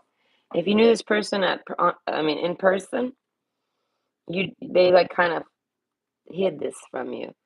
I feel like not to hide it from you, not for like some type of testing or anything, but I feel like just because they were shy. This person like overthinks. If you're dating this guy and your birthday rolls around, he wants to get you this, but then he overthinks it all, and then he just ends up not getting you anything. He might even avoid you because he doesn't know what to give you. And I feel like he could have gave you anything and he would have liked it. He knows this. You know what I mean? But he got nervous. So it's like it makes him feel bad even because he's the type to give anyone a gift. Like, you know what I mean? No one gives this guy a gift though. But but he gives everyone little somethings. And I feel like and he ain't give you nothing. Or he won't get you, but it's because he blocked. He had some type of blockage from it. Like he didn't know what to give you. He second guessed it and he just needed to, I don't know, go with what he first wanted to. I feel like that would probably be like, I feel like you're the person who appreciates what the person gives, right? This is kind of what they're thinking. So whatever he gives you, you're going to analyze it as that's what they chose to give you. And you're going to want to know like what the thoughts are behind it or something. And I feel like he's just too shy to say it. See what I mean? He might have wanted to buy you something so sweet and so nice, but you guys are like, you know what I mean? That's too much. Maybe you'll take it wrong. Maybe you'll be like, well, this guy's too serious. It is why you know what I mean, and that's what I'm saying. Like, it's not even because he couldn't buy anything; it's because he just didn't know what to buy. And I feel like, and he doesn't even necessarily think to do that. Like, it's what I'm saying. Like, there's a sense of your energy makes him behave differently. He doesn't think to constantly give to you, give to you, give to you, and I feel like it's because you're not constantly looking to take from him. You know what I mean? So it's like his giving has to be all from his own thoughts. You're not going to tell him what you want for Christmas because I don't know who does that. You're not owed a Christmas present. You're not owed a birthday present. You're not owed just oh, thanks for existing present. You know what I mean? You're not owed any of this. So it's like this man has to actually think of what he would want to give you. And it comes from the heart. And then like giving you that kind of exposes his heart to you. You know what I mean? He's shy. He can't, I don't know. It makes him hide it away and not do it. You know what I mean? Something. So he ends up kind of like not being as super giving with you as other people. But and it's not because he didn't want to, and it's not because he held back because you didn't deserve it or like it wasn't a good time. It's generally because he like gets too nervous and blocks up about it. He overthinks it because he's worried about how you'll overthink it. He likes that you overthink it, but he doesn't want you to. He's too shy to, you know what I mean, to like, not expose, but I guess yes, expose that side of him to you. Like, you know what I mean? This is like a guy who falls in love with you, but He doesn't know if you're there yet, so he's not trying. So he's trying to pace himself for himself and for the relationship. That's why this person's an overthinker. All right, but the Ten of Pentacles with the book, I feel like this person wants to get to know you. They want to. This is like somebody that wants to go out on dates with you, not for anything. They're like, I mean, they mostly just to conversate with you, hear stories, talk to you, hear about your life, hear more about you, try to understand you more. I feel like to pick up on like things that they can, so they can give to you in life. You know what I mean? This is like somebody that would, if you needed somebody to come over to help with something, they would. You could call this person and they'd be like, okay, I'm doing this right now, but I can come at this time and da da da da da. And it wouldn't be a problem. Or if they're not even busy, they'd say, no, I'm not busy, I'll come right now. And they mean literally right now. That person hangs the phone up and they get up and they go and they come. And this is part of their giving nature. Like they'll give their energy to people too, and they'll give their time to them. And this person's like, they want to give you all their time. And I feel like, but they don't know how to approach that. I feel like, you know what I mean? Like this is basically somebody that wants to date you and get to know you a whole lot. And I feel like, and in that process, they've been getting to know you, I guess maybe as a friend, but they're very protective over you. This person has honorable qualities. This is a good man. Remember? And if it's a woman, she's a good woman. Roman, they as I say, they recognize that you're a good person and they want to treat you like a good person. But they gotta like get to know you first and things like this. And I feel like you surprised them as much as you surprise them all the time. But as surprising as this could be about this person, it's more of a shock for them that they found a unicorn. They found someone worth trusting, worth protecting. This is like a man. If it, this is more sounding like a man now, but this person like desires to protect someone, care for them, treat them special. I feel like even take care of them. Like the self indulgence card. This is making me think of like if this man had a wife, that's her. What is, like, what's your wife doing? Who knows? Like, she doesn't work. She just does whatever she's doing. She's reading a book right now and like relaxing and looking very like happy with herself. So it's like I'm picturing like some lady sitting in a yard. This man bought that house. He pays all the bills. He fills the groceries and everything, and you're just sitting over there reading a book, and that's how he wants it. That's how he likes it. You're a unicorn, and you should be treated as such. You see what I'm saying?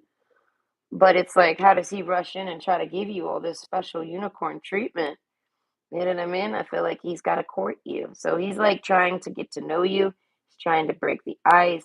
He's trying to take you out on dates, maybe. Like, this is what his plans are with you. And I feel like with the whip card, it's his pleasure. It's an honor. This is an honor for him. If you needed a ride somewhere, he would be more than happy to come and pick you up and put you in his car and do anything just to be around you, just to have your be in your energy. You make them laugh, you make them happy, you make this person happy. And all this person's about is trying to make other people happy. So when those types of people that like to make people happy, when those types of people meet another person that's willing to try to make them happy, that's what I'm saying. This person, that's it. You're theirs. You know what I mean? Like they've marked it as that's I'm gonna end up marrying that girl or boy. I'm gonna end up with that person. Their book, you know what I mean? Like includes me. Do you know what I mean? Like they love your book, the book of you, whoever you are. They love it to hear about anything that's ever happened to you, your whole life, childhood stories, anything. And I feel like, and they want to be in your book. Do you get what I mean? Like 10 years from now, you'll still have your book of you, and they want to be a part of that book. You know what I mean? They want to be in it.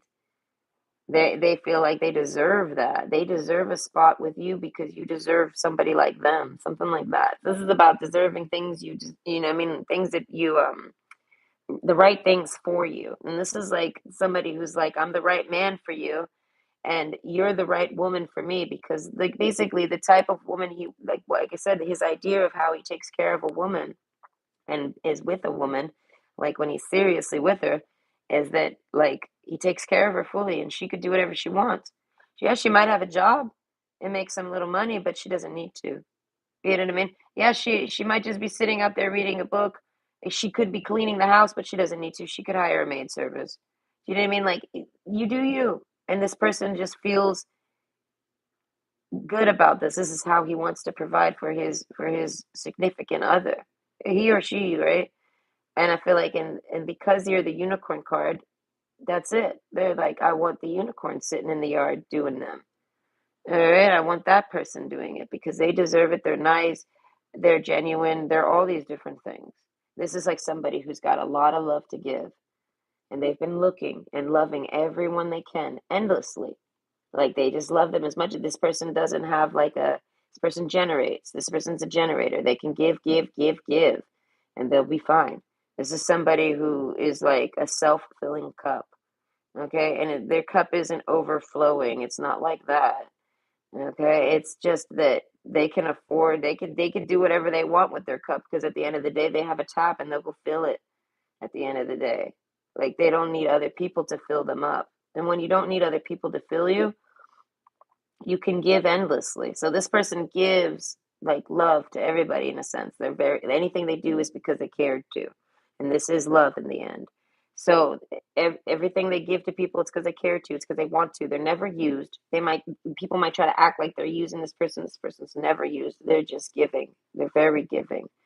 And I feel like, but they're doing all of this to find the right reciprocator, the person that gives it back, the person that bounces that back to them. Do you know what I mean? And that's what you do. So this person's been looking for you. They've been looking for that type of, and they've searched far and wide. I feel like they love everybody. They're not really much of a hater. This is somebody that even if they fall into some hate vibes, they pull right out of it real quick because it's just not where they. That's not them. Okay, the cooperation. Take the hand offered or asked. This person wants to cooperate with you. They feel like you're a little difficult. You're a challenge. You're complicated, but you're absolutely not. They make it complicated. You know what I mean? They make it complicated by not just like approaching you and talking to you, but it's because you're a unicorn. If they approach you directly and talk to you directly, you could take it wrong and run off, and then who knows where you go now, or they have to re-find you. You know what I mean? So they're approaching you like they're gonna approach you by surprise, I feel like, and maybe ask you on a date. This is what it's making me think of, but I just don't know when they do that. They're definitely.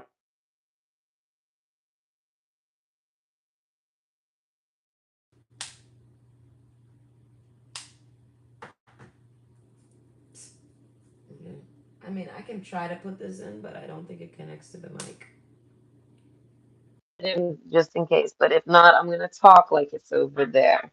Okay.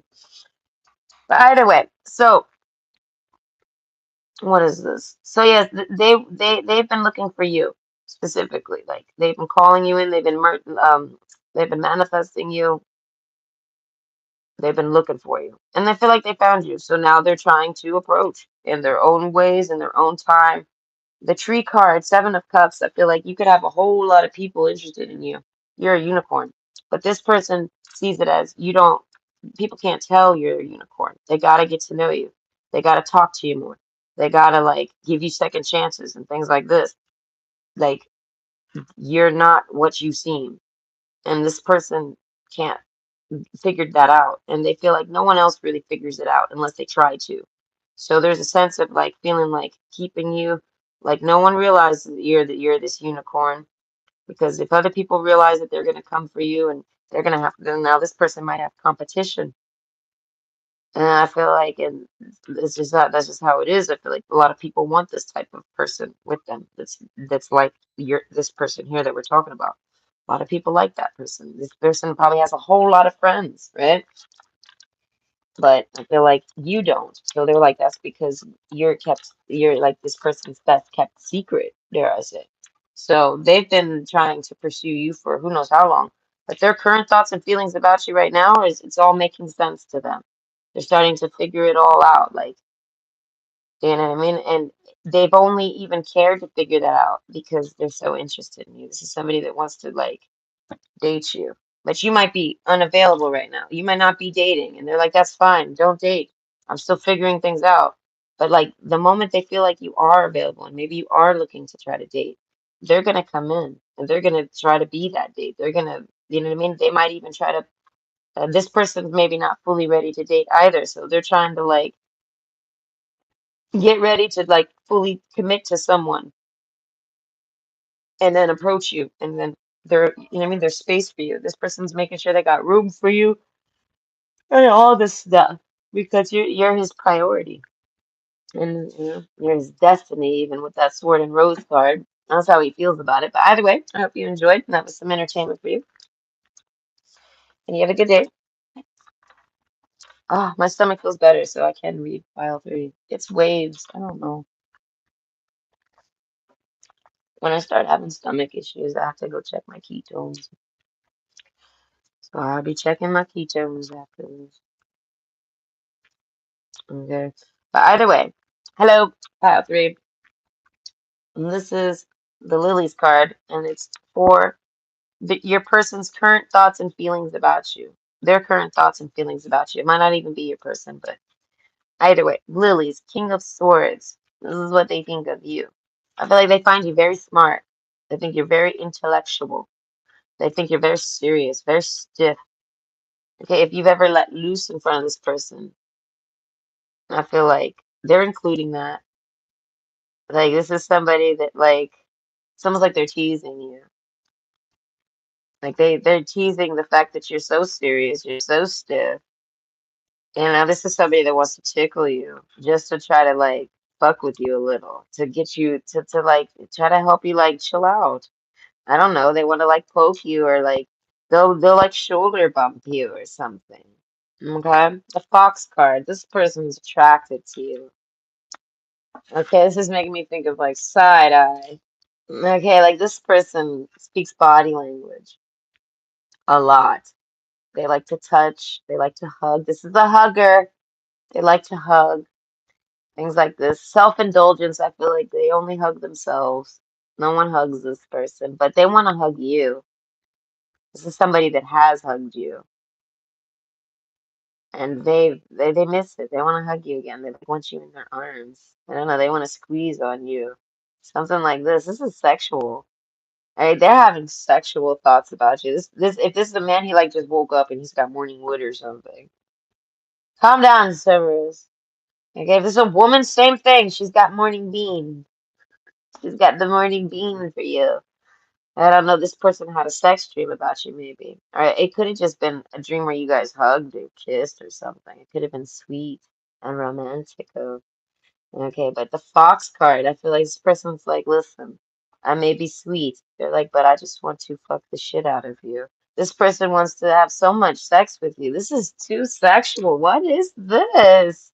I wasn't expecting this. It's like 9 a.m. I don't know. Service, please. You're pushing me.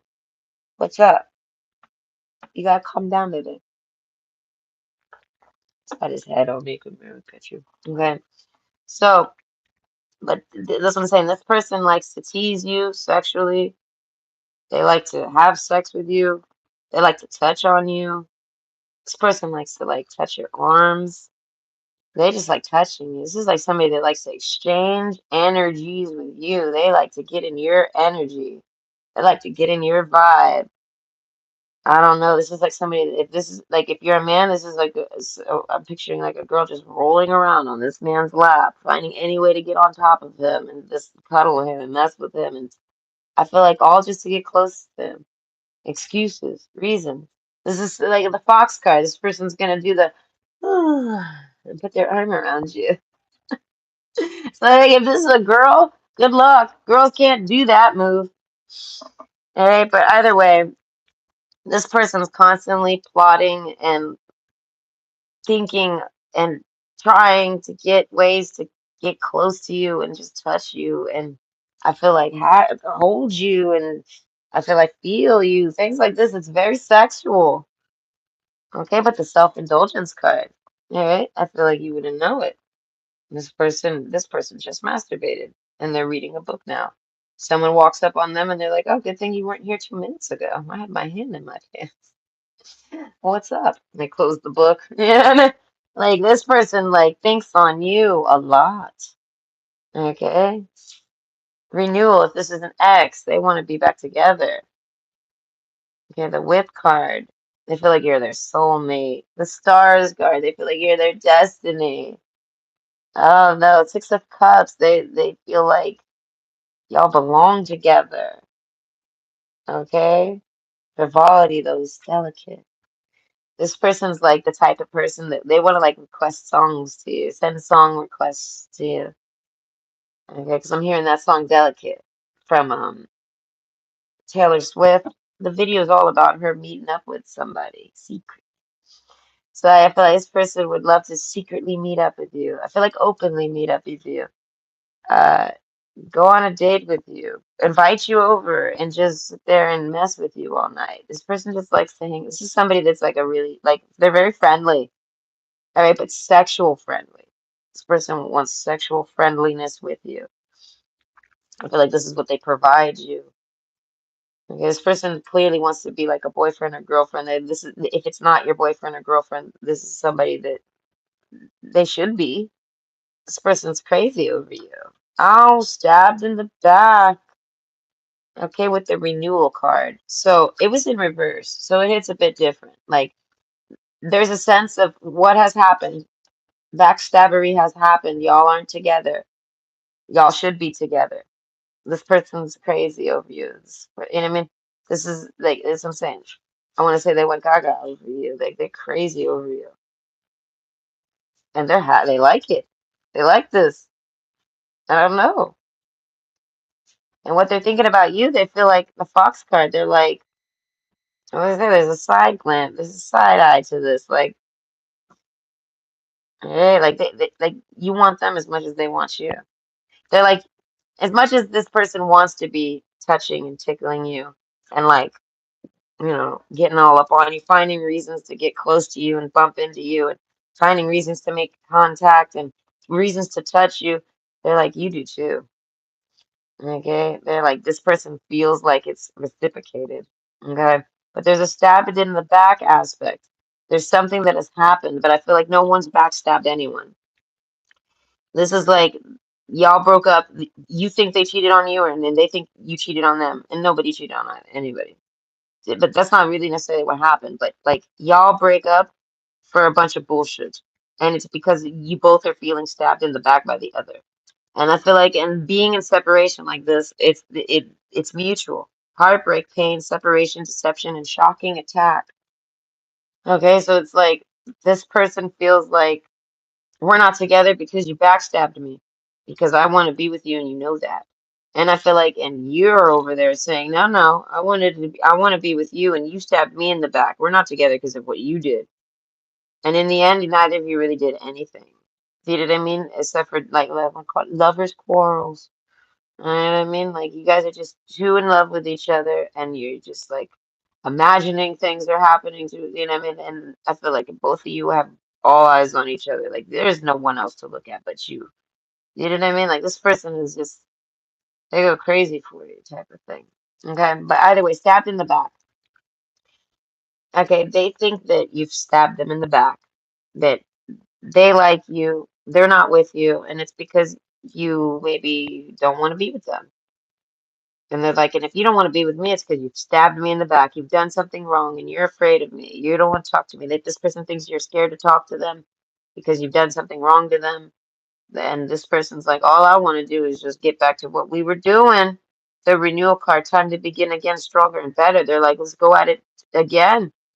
They're like, we could always get better. Like, you know what I mean? Like, this is like somebody that, like, gets nervous around you. They feel like they did something wrong. You know what I mean? They said something wrong. They maybe were creepy to you or something. And I feel like this person with the self-indulgence card, I feel like they're a little abrasive. You know what I mean? They might be a little insensitive with their word choice, something like this. So at the end of the day, they ask themselves, well, maybe I did something because they're not with me. And they know how much I like them. You know what I mean? Like I feel like this person's openly expressed how much they like you. And Like if this person has a crush, you know they have a crush. If you ask them, do you have a crush on me? They'd say yes. That's what I'm saying. This person's very upfront. But it's like self-indulgence card. I feel like that's it. I feel like you're who they're pursuing, you're who they like. Stabbed in the back, you don't want them, so they're doing them. I don't know. They see it as if you don't want to be with them, it's because of some type of backstabbing. And they know they've never done anything to you. So they're like, it has to be you that did it. And like I said, if the feelings are mutual here and you're bouncing that right back at them, that means you didn't do anything to them either. And it's all just like both of you thinking that the other person's, you know what I mean, doing something. They don't want to be with you, something like this. This person doesn't know your feelings. They want to know how you feel about them. They want to know if the feeling's mutual. They want to know if you stabbed them in the back because if you did, they kind of want to know about it. I don't know. This person's very playful, playful energy. They like to play around with you, have fun with you. They find you fun. You make this person laugh. Something about your expressions. They like the way you express yourself, faces you make, things like this. Okay, we have the Malady card with stabbed in the back. So this person, this is like somebody that's feels like you stabbed them in the back, right? They feel like you maybe left them, you don't want to be with them or something. And I feel like it's because of this, the health card. They start to wonder, well, maybe it's because they can't be with me. Maybe they have a health issue. Maybe they're unwell. Maybe that's why they stopped talking to me. Maybe something happens to them. You know, like they wonder if things have happened to you, if anything's ever happened to you. Are you well? Are you okay? This person cares about your health. If you wanted to know, does this person just want to play games with me? No, they're in love with you. They wouldn't want to play games with you unless they love you. This person doesn't play games unless they're in love. And I feel like in the games they play are love games. They're nothing bad. They're not backstabs. They're not cheating. They're not like insecurity installments. This person doesn't want to make you insecure or anything like this. This person, like when I say they play games, I could literally mean video games right now. This person wants to play video games with you. You know what I mean? They just want an excuse to like get close to you. If you're at a distance with the person, they just want an excuse to talk to you. So they're like, let's play some video games so that they can get on voice and talk with you. You know what I mean? Like it's just playful for loving, for loving, for lovering. And I mean, this person's doing all these playful tactics to try to get you horny, or to charm you, or to get your pants off. This person wants to charm the socks off you. I feel like, but they're not in it just for sex. This isn't somebody who's just sitting around trying to have sex. They have fox energy, so sex is a big part of their day. And this person might blow a couple.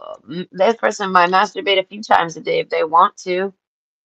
The mood strikes, and I feel like, but that's what I'm saying. But for sex, for with other people, though, this person's got only eyes on you. They desire sex with you. Oh, excuse me.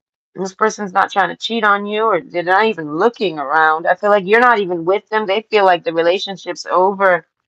They'll just still playfully flirt with you, and maybe you'll the renewal card. Maybe you didn't stab them in the back, and maybe you do still want to be with them. So like this person just like, you know what I mean? It's like that ex that feels like they didn't do nothing wrong, and you left them because of something they did wrong, and they did nothing. So there's a cockiness to them, like, if you liked me as much as I liked you, you'll soon realize I did nothing wrong to you, and you'll come back.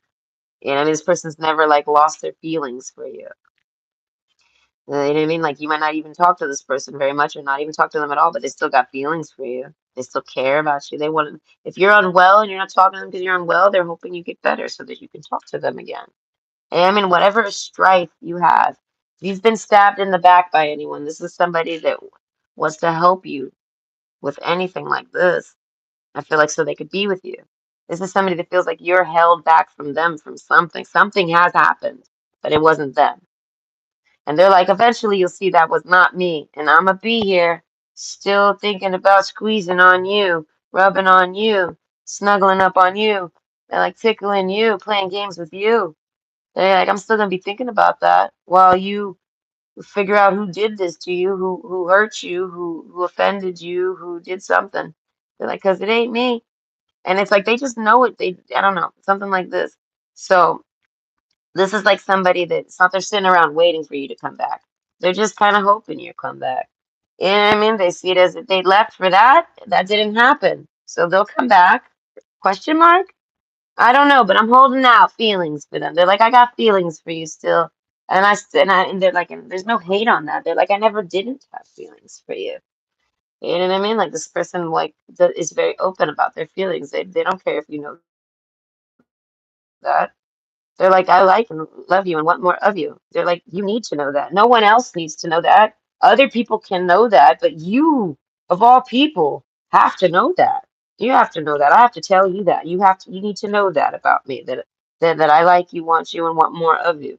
I'm only not with you because of your own decisions to not be with me. That's how they see it.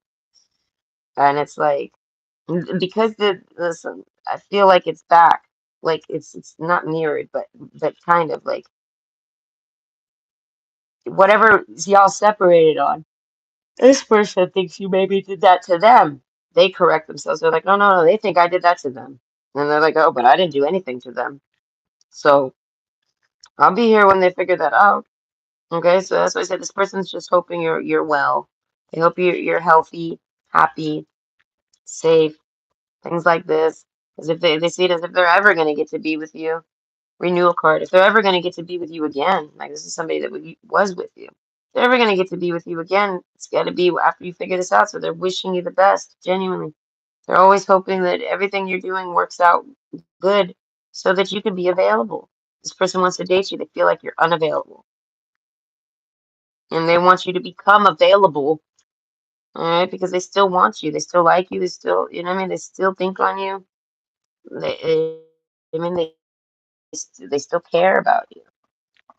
Still, like I mean, still, like to this day, like that, and it's because it's not going to ever really change. You can come back to this person in 10 years. They might not sit around thinking about you no more because it's been so long. But I pull open that file and they're going to be like, oh, that guy, or oh, that girl.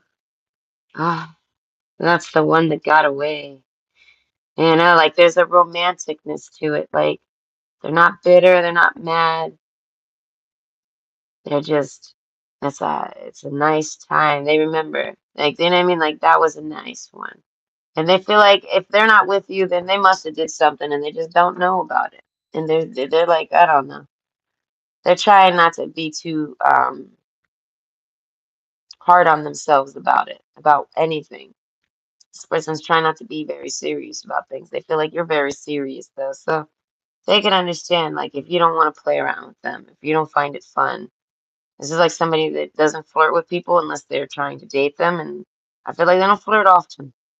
So they might not even be good at it. If I was to tell you they were flirting with you, you'd be like, that was flirting? Like this person's like very open, so like feel like their flirts are not very, you know, what would I call that? They're not very like hinted. Like they're very bold. Like this person's gonna tell you straight up, like something like, oh wow, you look really sexy right now. Like that's their way of flirting by just telling you exactly what they think. I don't know, they wouldn't say it unless they're trying to flirt with you. They just keep that comment to themselves. It's that type of vibe. Either way. So this is like somebody I feel like you might be just trying to look into them. Are they playing games with me? Are they just fucking with me? What are they doing to me? I feel like this person's like, I ain't doing nothing to you. They're like, this person's over here thinking you're like this, laid up in bed and unavailable because somebody's done hurt your feelings. And I feel like, and this person's like, if I hurt your feelings, it wasn't intentional. And they're like, all I want to do is love on you. This is somebody that wants to shower you in love and kisses and squeezing and all this. They want to see how strong you can be. And I mean, like, this is in my mind, I hear big boy. Like, what? I want to see how strong you can be, big boy. Like, this person's terrible at flirting. Terrible at it. This is like, don't ask this person to dirty talk to you. They're not gonna do it right. No, they're not gonna do it right at all. You're gonna end up laughing. It'll make you hard, or it'll make you horny. Like it'll add to their charm. This is part of their charm, dare I say. This person might be a comedian. They might be like somebody that's more like humorous. Like as I said, they see you're real serious. They respect you're serious, but they're like, but I ain't that serious. They're like, I could be that serious, but I ain't. I can't be this. Can't do that. That malady card maybe makes them sick. It's too much stress maybe to be that way. So maybe this person sees you as you're high strung. You're you know what I mean? They want to come in and like not ruffle your feathers and upset you or bother you. This person knows how to tease you. And I feel like if they know how to tease you sexually, they tease you all over. And if it's a way, hear me out, it's because they care. They're trying to like uplift you a little, take some weight off your shoulders, make you smile, remind you you're good looking and that this person like wants you balls deep in there. And I mean, or vice versa. Like remind you that this person was like, do not forget that I desire you. They're like, whenever you come out your malady card, your health card, whenever you're feeling better and when you kind of want to date again, they're like, come look my way. I'm available. Like, you know what I mean? This person's like, it's kind of like I'll always be available because people don't like me or something like this. People don't like this fox. Something like that. People don't like they like it. They like being charmed by this fox. They like being, everyone would want to be teased by this fox, but this fox is not sitting around doing that with anybody. They trigger to do it with you because you're a love interest of theirs. So you get to see this little foxy playfulness side, and I feel like it's good for their health to be able to do that. Like it helps them feel better and less stressed out or something. And they kind of want to just like bounce that back to you.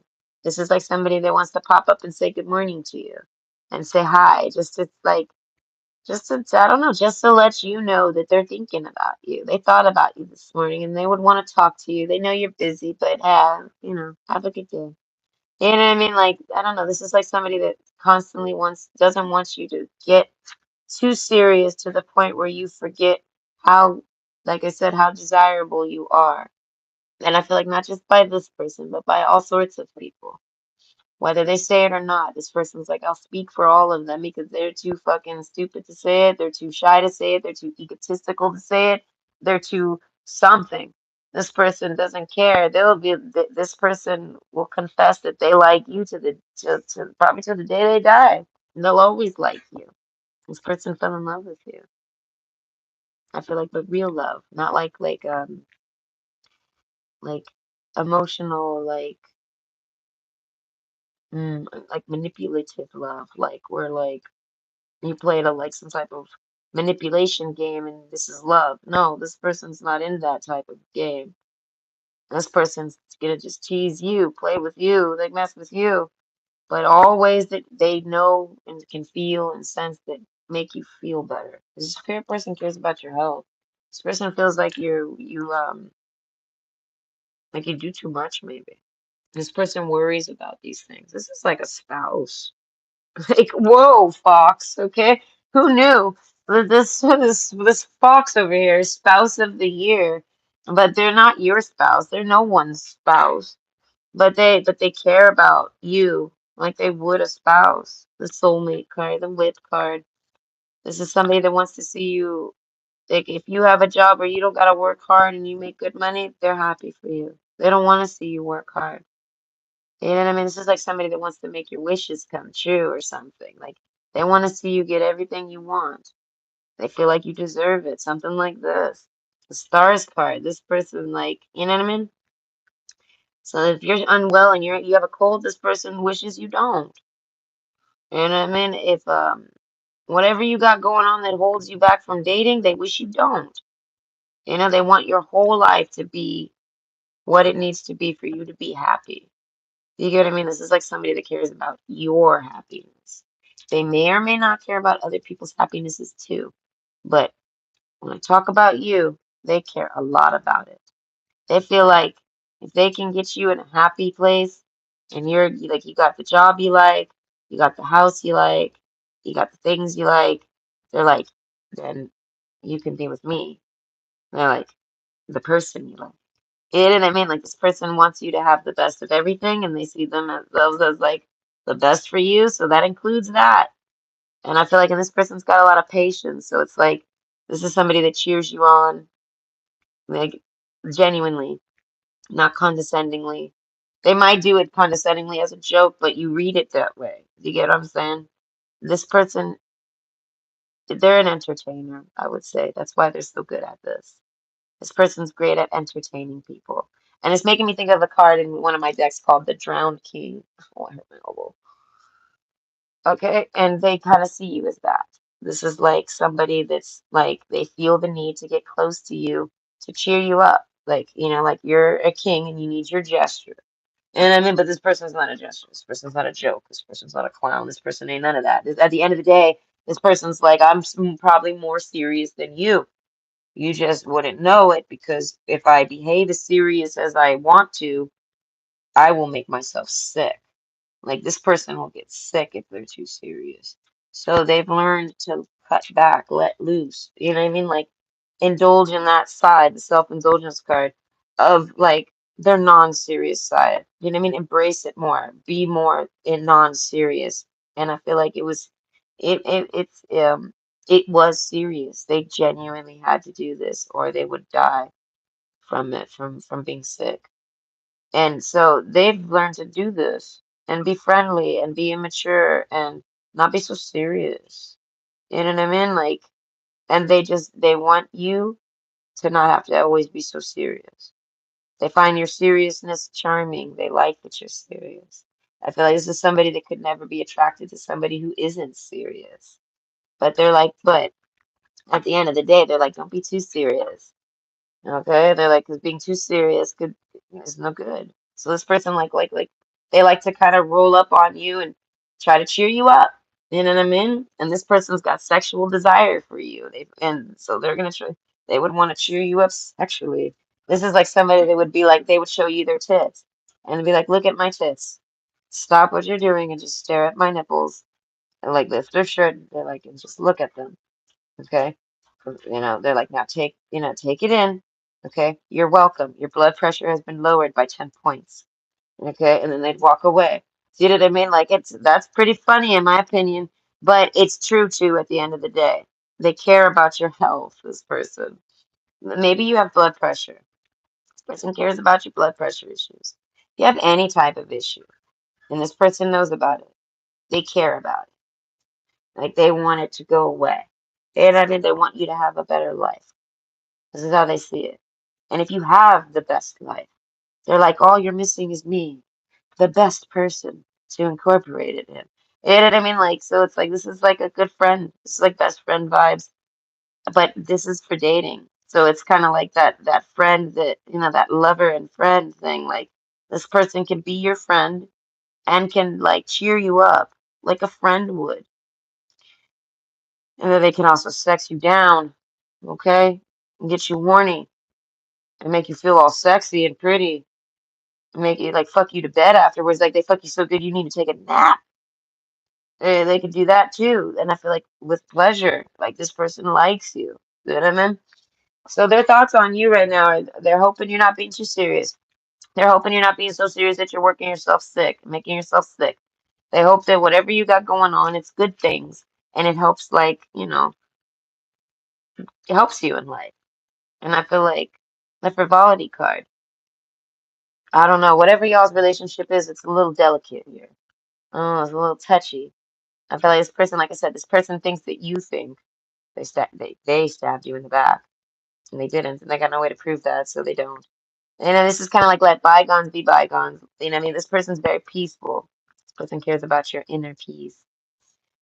Okay, this person feels like if you can achieve inner peace, then you would be healthier again. You'd feel better again. All sorts of things would start working better if you can just get some internal peace.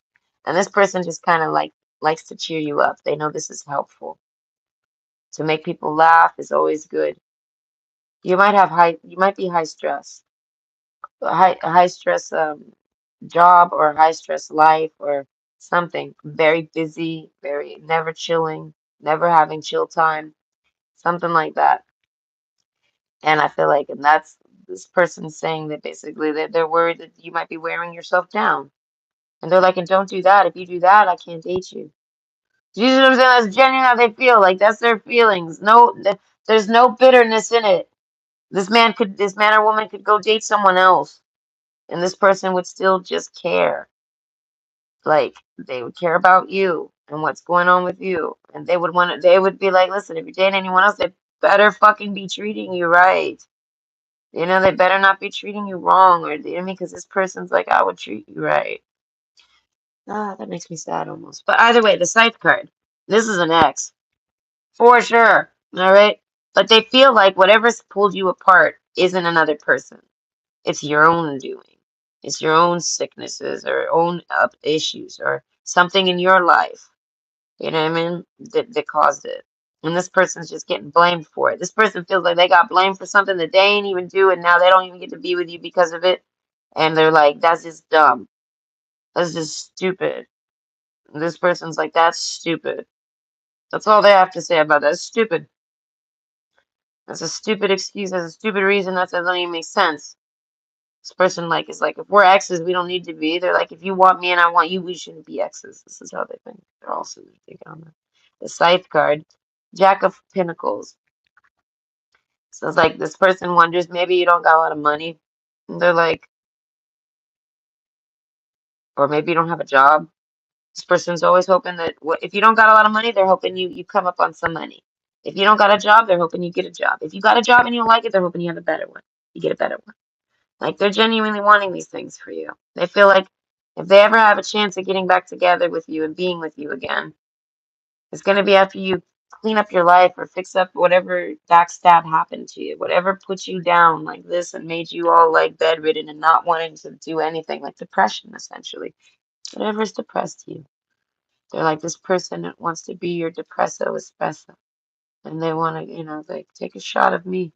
You know what I mean? Like this, let's say, you know what I mean? This person's a friend of yours. They just really, really, really, they're in love with you.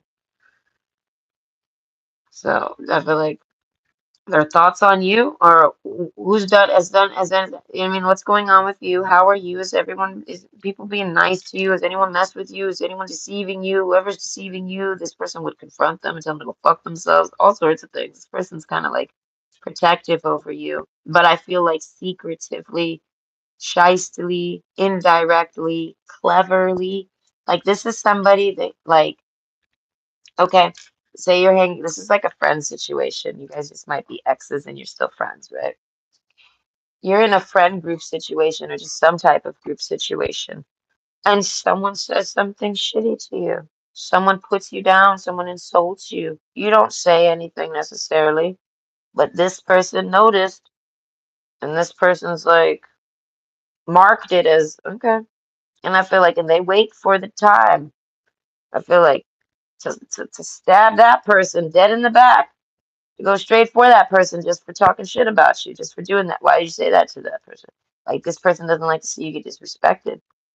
And I feel like it's about fairness. So it's like if you're a man and a woman disrespects you, this woman feels like I'll take care of that. You know what I mean? And if you're a woman and this is a man, you know what I mean? He would take care of that. You know what I mean? Like he'll manhandle him and your woman handle her or whatever. Like it's kind of like but you do but this person does it naturally. They can't help it. You're their friend and they want to stand up for you. They might not interrupt and stand up for you, or they might. Who knows? It just depends on what they're doing and how they're doing it. But overall, they're thinking about, you know what I mean, what broke y'all up? Why aren't y'all together? I feel like this person thinks back on it often. They get along with you well. It's like this is somebody that bumps into you and gets along with you. And then they're like, damn, why aren't we together? You know what I mean? And then I feel like you're not dating or something. You're single. And that's it. So this person's like, I guess, you know what I mean? Like Mr. and Mrs. Serious isn't being very serious when it comes to relationships. So this person's like, well, when you get serious there, they're like, I'll get serious with you. That's what I'm saying. This person's like, you would think this person's just a joke, they're just playing games. You know what I mean? They're just like, they're someone to have fun with or something. And I feel like they're not. They're extremely serious. They don't take anyone serious unless that person's trying to find a serious relationship. They're not going to take them serious. They're not going to try to force someone into a serious relationship if they're not ready. And so they're just kind of like, they're not really interested in people often either. So it's like they get interested in you. You're not trying to have any type of relationship. Maybe you only offer fun. They still want to have fun with you because they're interested in you. They like you. And but if you want a serious relationship, this person's like, that's all I know how to do. I had to learn how to be fun. This fox had to learn how to be fun. You get what I'm saying? So it's like, even though they are fun, they have to learn to be more expressive about it and not be so serious. And I feel like, so with you, their current thoughts about you, that this person is extremely patient. They feel like everything in its time. Oh, excuse me. They see it as you're a soulmate of them. They can tell this. They say you're their soulmate. You're a soulmate. They get along with you like someone they've known forever. I'm thinking of the movie. It was Stabbed in the Back. It made me think of Back to the Future. Something about going back in time. Things like this. Like this person might know a lot about time, the concepts of time, like quantum physics time. That's what I'm saying. This person is extremely serious. You have no idea. For them to know about quantum physics, okay, you got to be the most serious person to even sit there and actually comprehend that crap, and even care to read it or even care to look into it, something like that. This person's extremely serious. But I feel like I don't know why that matters to you. But this person understands time and the like everything. I don't know. This person can explain time, something like this. So basically, this person sees it as everything in its time. If you guys aren't together, it's because it's not the right time. And this person's like, all they're doing is wishing for all the things to line up so that that time can come. And they're like, and if that time comes and you don't want me, because you don't think that, like, you know what I mean? You don't think they're serious. You don't want this person. They're like, that's fine. They're like, that's what friends are for. So this person literally just sees it as they'll go find someone else to be lovers with. But they see you as, you're who they eye for that. They want to be your lover. They want to be your friend. Okay, it's like that song. Sometimes I want to be your love. Sometimes I want to be your friend. Okay, this man thinks about you. If this is a man, he thinks about you. He wants to, that's what I'm saying. He wants to, he or she, whoever this is, they want to be with you and have a serious relationship. But who they are as a character is a very non-serious person. They try to take everything real light. They try to take everything with like, you know what I mean, like a grain of salt. When things start going wrong in their day, they just take it slower. You know what I mean? When all of that. This is somebody that'll sleep on, oh, excuse me, they sleep on a decision. Like they're very patient. And I feel like so they basically see you as someone who's very serious and you might not see them as like a person to commit to or want to like you might only see them as fun. And they're like, that's fine because we're friends. I am fun. They're like, but I want to be more than just fun. And I feel like they don't know how you feel about that. They don't want to be just your fun time. And I mean, they want to be like you're stop looking me. They want to be like, your main time. This is somebody that wants to spend time with you. Things like this. They value time. I feel like this person hear me out, they value time more than they value money. They know that money can help you save time. So they value money too. You know what I mean? But it's um, it's like as if this person prioritizes time as the most expensive or most valuable thing you have is time or something like this. So, yes, while money is valuable and you have this and it's valuable, they're like, it's to save you time. You know what I mean? You get money to save time on things. Like if you have, okay, you go to work, you get money, you need to mow your lawn. Do you take the 30, 40 minutes to mow your lawn? Or do you want to hire someone, pay for it, and save that time and go do something else with it that you didn't, you know what I mean? If you like mowing the lawn, that's time well spent. If you don't like mowing the lawn, that's time unwell spent. You know what I mean? Like that is unwise. So you take the money and you hire someone who does like to do it or makes a career out of it, and then it's time well spent for them. They got paid, and you got to do something else with that time to make it time well spent. Like this person values time and how you spend it. They see it as a currency. You know what I mean? They see it more valuable than money. They see it as money is what you use to even preserve that. It's like they value it as much as health. You know what I mean? And I feel like, so it's like this person just sees it as everything happens in its time when it's supposed to. Okay, but this person's trying to like, speed time up. This person like, if you're, I mean, like, say you need to move and you're saving up or something. This person's helping speed time for you. They're trying to get you as much work as you can so you can get as much money as you can so that you can make that move and make that move in life. They feel like that'll move them, like they never have a chance with you. They could never maybe be in a they could never be in a relationship with you until all of this backstabbery is fixed. So it's like they're all trying to just help you fix it. Because at the end of all that, when you start wanting to date again or whatever, they want to be someone that you consider. That's it. They just want to be considered. And I think that's really sweet of them. All right? Very selfless. They're like, I just want to be considered. I just got to put my name in the list. I don't expect to really get nominated, but I mean, how does it go? The chances you don't take, you know what I mean? They're like zero opportunity if I don't if I don't, you know what I mean? They're like, I don't expect you to pick me though. I'm not serious. I don't do serious shit. Something like this. Like, this person's, I don't know, they feel like they're not good for serious shit, but they're good for being a partner. They're good for being a friend. They're good for being a lover. They're like, you shouldn't really want me for anything else. And I mean, something like this. Either way, bright paths of understanding will open. So overall, this person wants to know more about you. They want to know what you're thinking. They want to know how you think about them. They want to know if they're your type, if you're ever interested, if you would be interested in them, if you would ever take them seriously. If you're someone who's even looking to take anyone seriously, are you feeling well? They want to know all these things. It's like this person wants to catch up with you.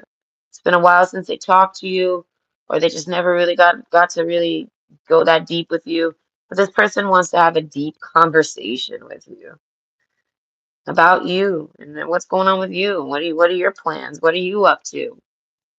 You dating anyone? Are you still single? Like this person doesn't know if you're single. They don't know. They think maybe if you say you're single, maybe you're hiding a relationship. This person's like, they just want to know what's going on with you. And I feel like it's because they love and care about you, genuinely. Like a best friend would, the wit card, a soulmate. Okay? And but it's like this person doesn't really feel like you're like they feel like you guys are either going to be together or you're not, and there's nothing they can do to change that. They just wish the good things for you, and they're hoping that they're one of those good things, and you get to have them too. But they don't really know. So overall, they see it as whatever you do end up doing, it's like this person's gonna always be your friend. They're always gonna wish you well, and I feel like, and they're just gonna continue on doing what they're doing, I guess, and find. They see it as they would find somebody who does want to be with them. You know what I mean? This person doesn't care to handle your difficulty. They don't care to, if you're busy or unavailable or unreliable or inconsistent, they don't see these as stabs in the back. This stuff doesn't really bother them. They feel like you might be doing all that because you don't want to date them. You know what I mean? It's kind of like, yeah, they'd be friends with me, but they wouldn't date me. I'm not serious enough for them. They want something more serious, or they're looking for something I'm not. And I feel like, and that's what this person is. They are who that person's looking for. Do you know what I mean? They are that serious companion that takes everything way too fucking serious. But it's like maybe something's happened where this person, like I said, they can't. They maybe got sick. They're on a stress-free diet, something like this. So it's like I don't know. Overall, they just see it as they've already kind of saw it as I'm not their type. They don't want me. You know what I mean? They don't like me. You know what I mean? But I sure as hell like them. And I care about them.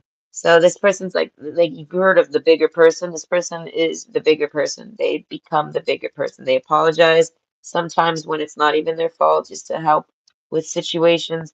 They they'll wish someone the best and even come to their wedding with someone that they were in love with. And I mean, they'll do that. They'll even set you up with your true love while secretly feeling like they're your true love. They're a very selfless person. And I feel like so they're looking for someone who's looking for that. You know what I mean? Like they're not trying to fit a mold. So but they can't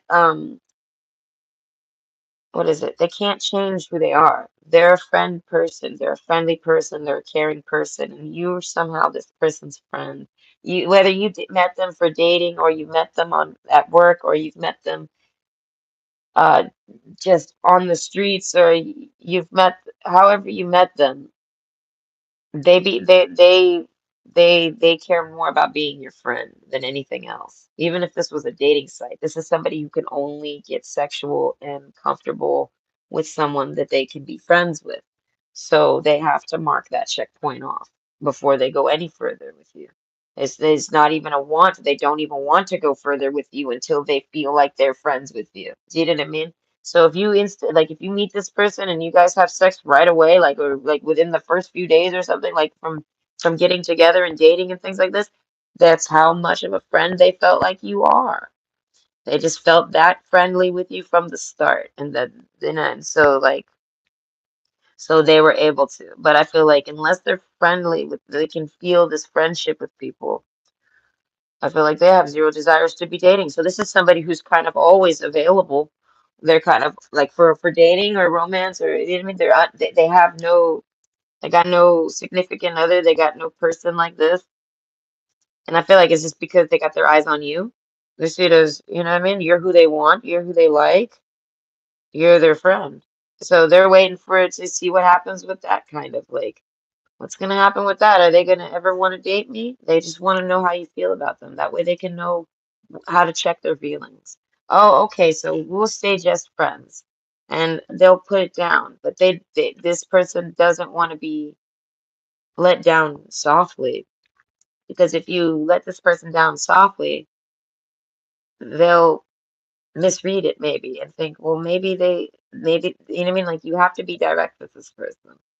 So that because you haven't, this person sees it as, I don't know what they want, but I know what I want. So this person knows what they want, and they want you to be happy.